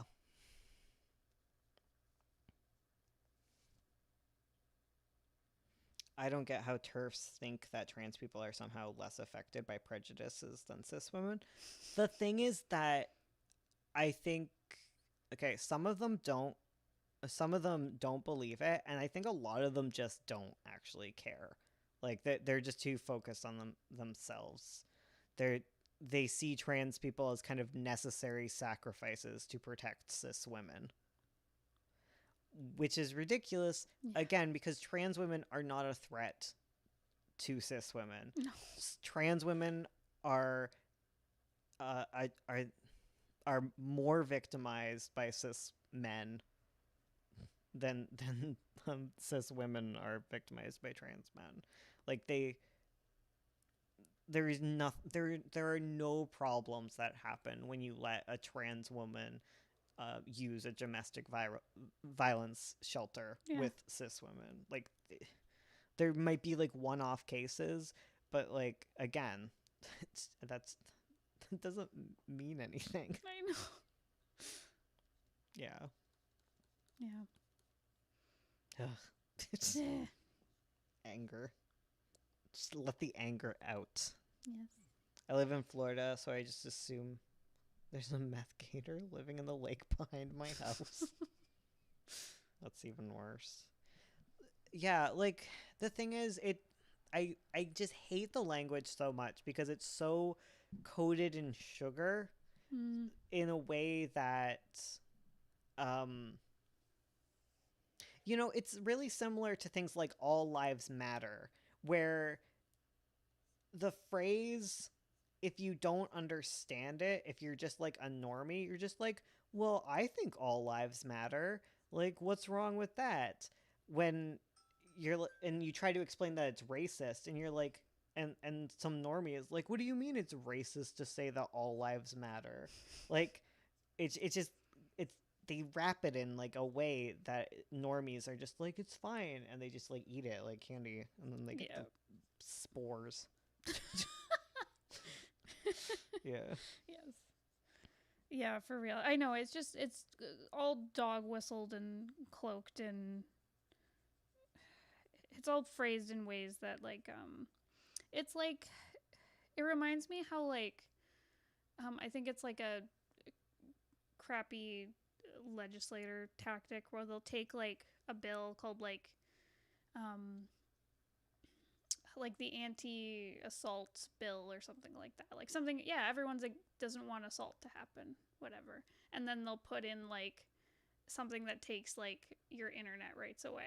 I don't mind your little gator story. We all need some humor amongst this. Yeah, please. It's 10:30 and we getting real heated. Yeah, we Hello. It is Gay Wrath Month. Gay wrath indeed. Oh, for real. Yeah. Well, a lot of transphobia is couched in this idea of like, think of the children. What about these poor children?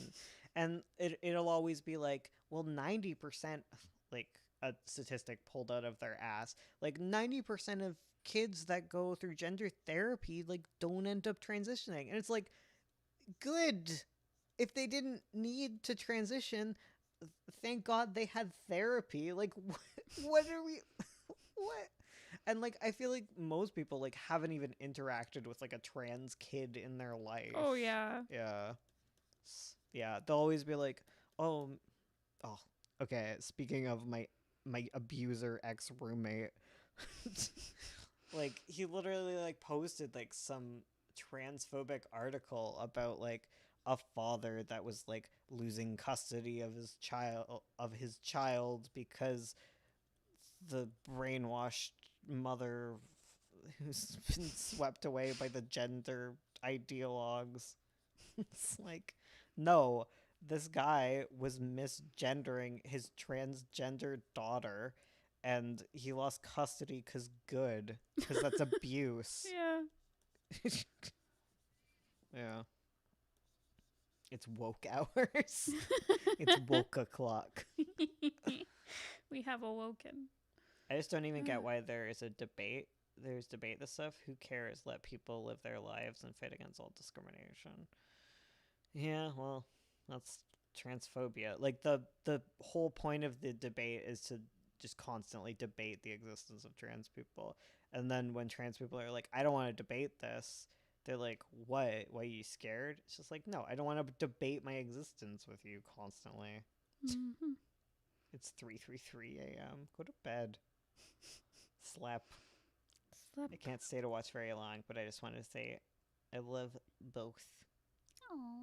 I love both too. Hell yeah. Parts of Canada are also in EST. Wait, are you guys in the same time zone? I'm at the bottom of the US. But are you in Canada? Yeah, Canada's a long boy. It's Long boy. it's America's hat. We have all your time zones and more. Yes. I think we have more. Do you guys have Newfie time? What? No, I know it's just considering it's called Newfie time. Human rights are not debatable. Excuse me? But trans people do have human rights, okay? They have the same rights as all other normal people. We just don't want them to have extra rights, okay? Like, we don't give other men the ability to go into the bathroom with women. It's like that kind of crap. Like, I think she literally said something like that, where it's just like, you know, like, it's just, it's the idea behind, like, I support trans people's right to exist. Like, yeah, of course. But, like, stop impeding on me. Like, I want to be able to call you whatever words I want. God, the normies. My favorite part was when she was like, I have a lesbian friend, so I'm not transphobic. Ration out the rights. We have to survive the winter. Okay, Karen. I'd like to speak to your manager. Why are you giving this trans person extra rights? Stop trying to erase women, okay? Gender neutral forms erase women. If you ask men if they can be pregnant, that erases the struggle of women. Oh my God. Yeah. I apologize on behalf of other straight people. I am sorry. Thank you. Don't worry, you don't have to apologize for them. There are tons of lovely allies out there. That said, Daniel Radcliffe hurt my feelings. What did he do? He didn't mention trans men when he was like, I think he did a lovely post on the Trevor Project, and he said trans women are women, but he didn't say trans men are men, and he didn't say. And, you know, like, I'm sorry, Daniel, like, I understand that you're an ally and stuff, but where are my head pats and validation? Yeah, come on, guys. Help the fellas out. It sucks a little bit because the original controversy was J.K. Rowling saying that, like, Right. people who menstruate, you mean women, and then being like, yeah, trans women are women, and you're sitting here as like an erased trans man, and you're like, man, it sure sucks to be erased. And Daniel Radcliffe comes over, gives you a little pat on the back, and he's like, it's fine, don't worry, trans women are women. And you're like, thanks, Danny.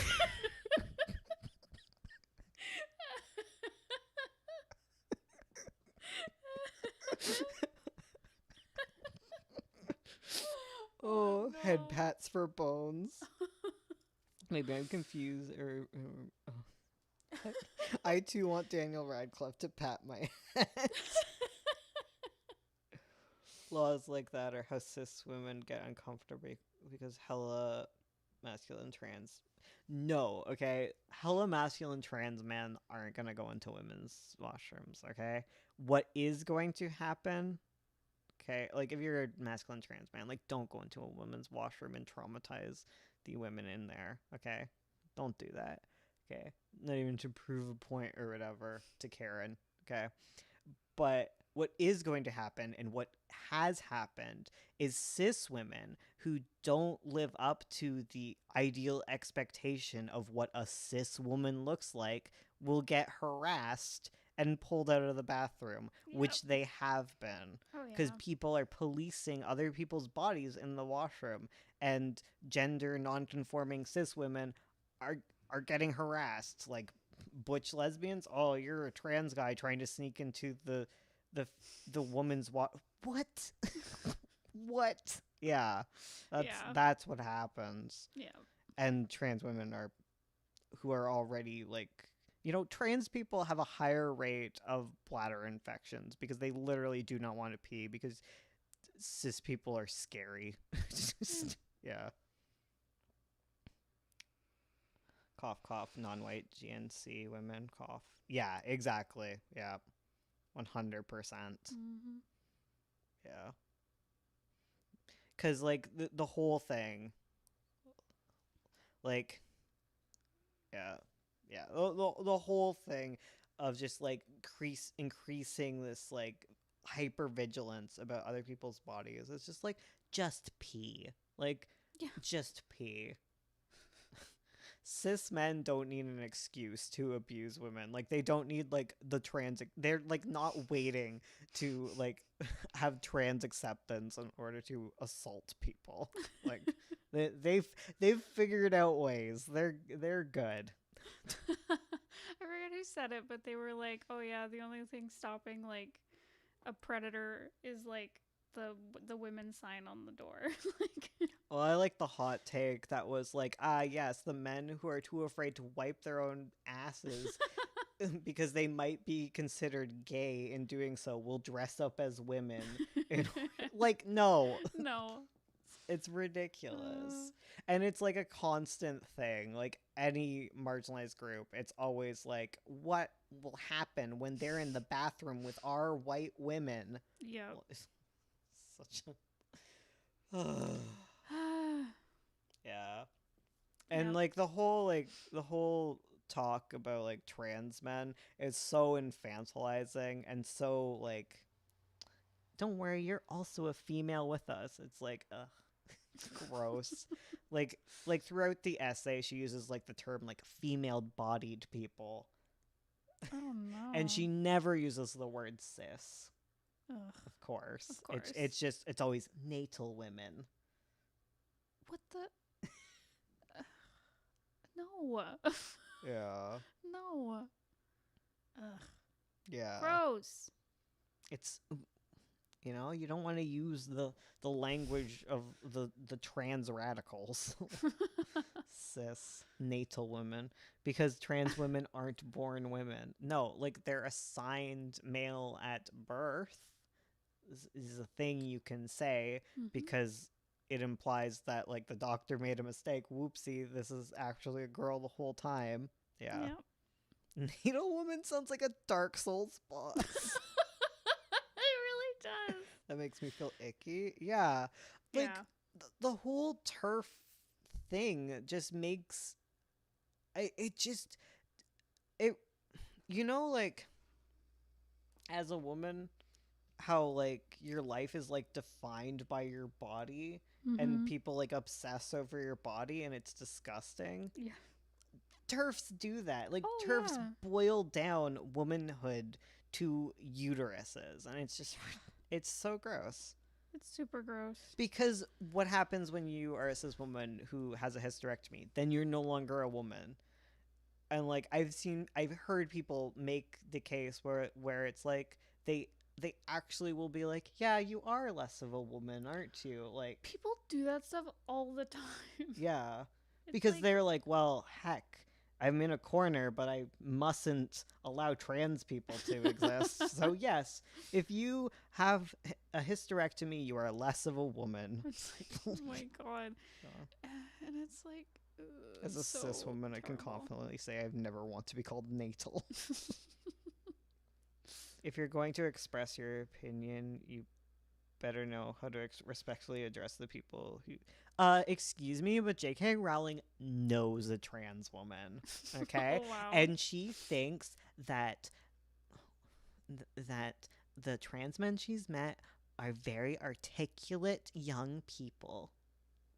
Oh my god, Karen. Clean up your poopy pants. I'm not a woman, but I would love to have the title of and the word natal. I want to be a dark natal June. Natal June bug. The natal June bug. Anyone like that episode of from Fairly Odd where Timmy's dad says, "I'm respecting your privacy by knocking, but asserting my authority by coming in anyway." June is June for Oh my Dark Souls God. DLC. Yeah. Thank you for letting me rant all my feelings, guys. This is why we streamed. I also take umbrage with like this idea on Twitter that's been going around where it's like don't retweet her thing. Don't talk about it. Don't do this. Don't do that. You don't want to give her more attention. And I'm like, guys, she has millions of followers, you know? Like we need people. I think it's important to amplify how much of a shitty person she is. I think everyone should know that she said really vile, disgusting crap. like, Yeah. like I don't think the idea of giving her attention any press is good press. I don't think being transphobic, like the people who are going to support her because they are also transphobes, like I don't care about those people. Yeah. What I care about is all the people who don't go on Twitter, don't read the news, and never find out about how crap she is. Like I want people to know. Yeah. That's a fair point. We need voices of reason to counteract how wrong she is loudly. Yeah, that's what I agree. I'm like, what do you mean don't platform J.K. Rowling? She's J.K. Rowling. She has a million Twitter followers. That's like saying like ignore Donald Trump, he'll just go away. Like no, we can't just ignore this. Yeah. Yep. This is a good discussion to have. Yeah. Yeah. Because a lot of the thing, spread it with the added caveat of how her rhetoric hurts people for those who aren't well informed. Exactly, because again, it's coated in sugar in a way that if you just read the article, you're just like, oh wow, this poor J.K. Rowling who's been attacked by all these trans people for no reason. Oh man, this unsuspecting lady. It's like no, like highlight that it's bad to tell her like death threats and stuff. Like don't do that. Don't do that. But understand that when you kick a beehive, I'm not even gonna say a hornet's nest because bees are delightful little babies, and who would kick a beehive? Trans are bees. Okay, J.K. Rowling kicks bees and the bees sting her. Like, yeah. These aren't unpopular opinions. Yeah. Yeah. Spread how much we dislike her. Yeah. She needs to be called out because people used to see her as an inspiring woman, but invalidating other people's identity should not be an idol. Yeah. Totally. I'm a bee. I Hell think yeah. it's fair for people to avoid bad news for their own mental health. Oh, I agree. If you're a okay, I think I kind of just I think I was listening to like the Black Lives Matter stuff where it's like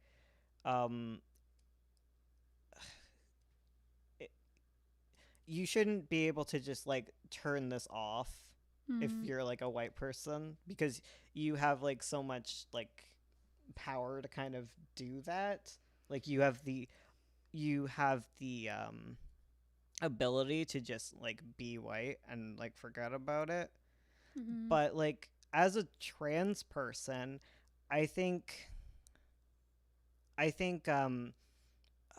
it's very nice to see people saying like really to fight back against J.K. Rowling's BS. Also on the agreeing with the fact that she did this during this whole Black Lives Matter movement where like she's suddenly like stepping in and being like, oh wow, I'm so important, like listen to my pain. Right. Yeah. This rich white woman. Personally, I haven't had the energy enough to read through her article, but I understand enough from the reactions to see that it's just really awful. Yeah. Yeah, but I just think like cis people need to like not ignore it. Yeah. Because like as a cis person, it's easy to be like, well, you know, it sucks that she says those things, but I really like her books. Yeah. I'm 15 and I can't protest. I don't have money to donate. Yeah, just spread the word, I guess. Yep. You know, do whatever you're capable of doing. And during Pride Month, yeah, totally. Right. That was it was Aaron and Sweeney who replied to her. It was like, it's literally Pride. Yeah. What are you doing? Yeah. Oh no. Oh no. Okay, we have to go. It's fireworks and our dog's going to be really sad. Alrighty. Yeah. Bye, everyone. Thanks for listening Oh, to us. don't even get me started rant. on fireworks. I'd love to continue more, Well- but I'm going to go Okay. take care of her. All right. Take care of Manica, for she is afraid of fireworks. Oh no, baby. Okay. Goodbye, everyone. Thanks for coming. Goodbye.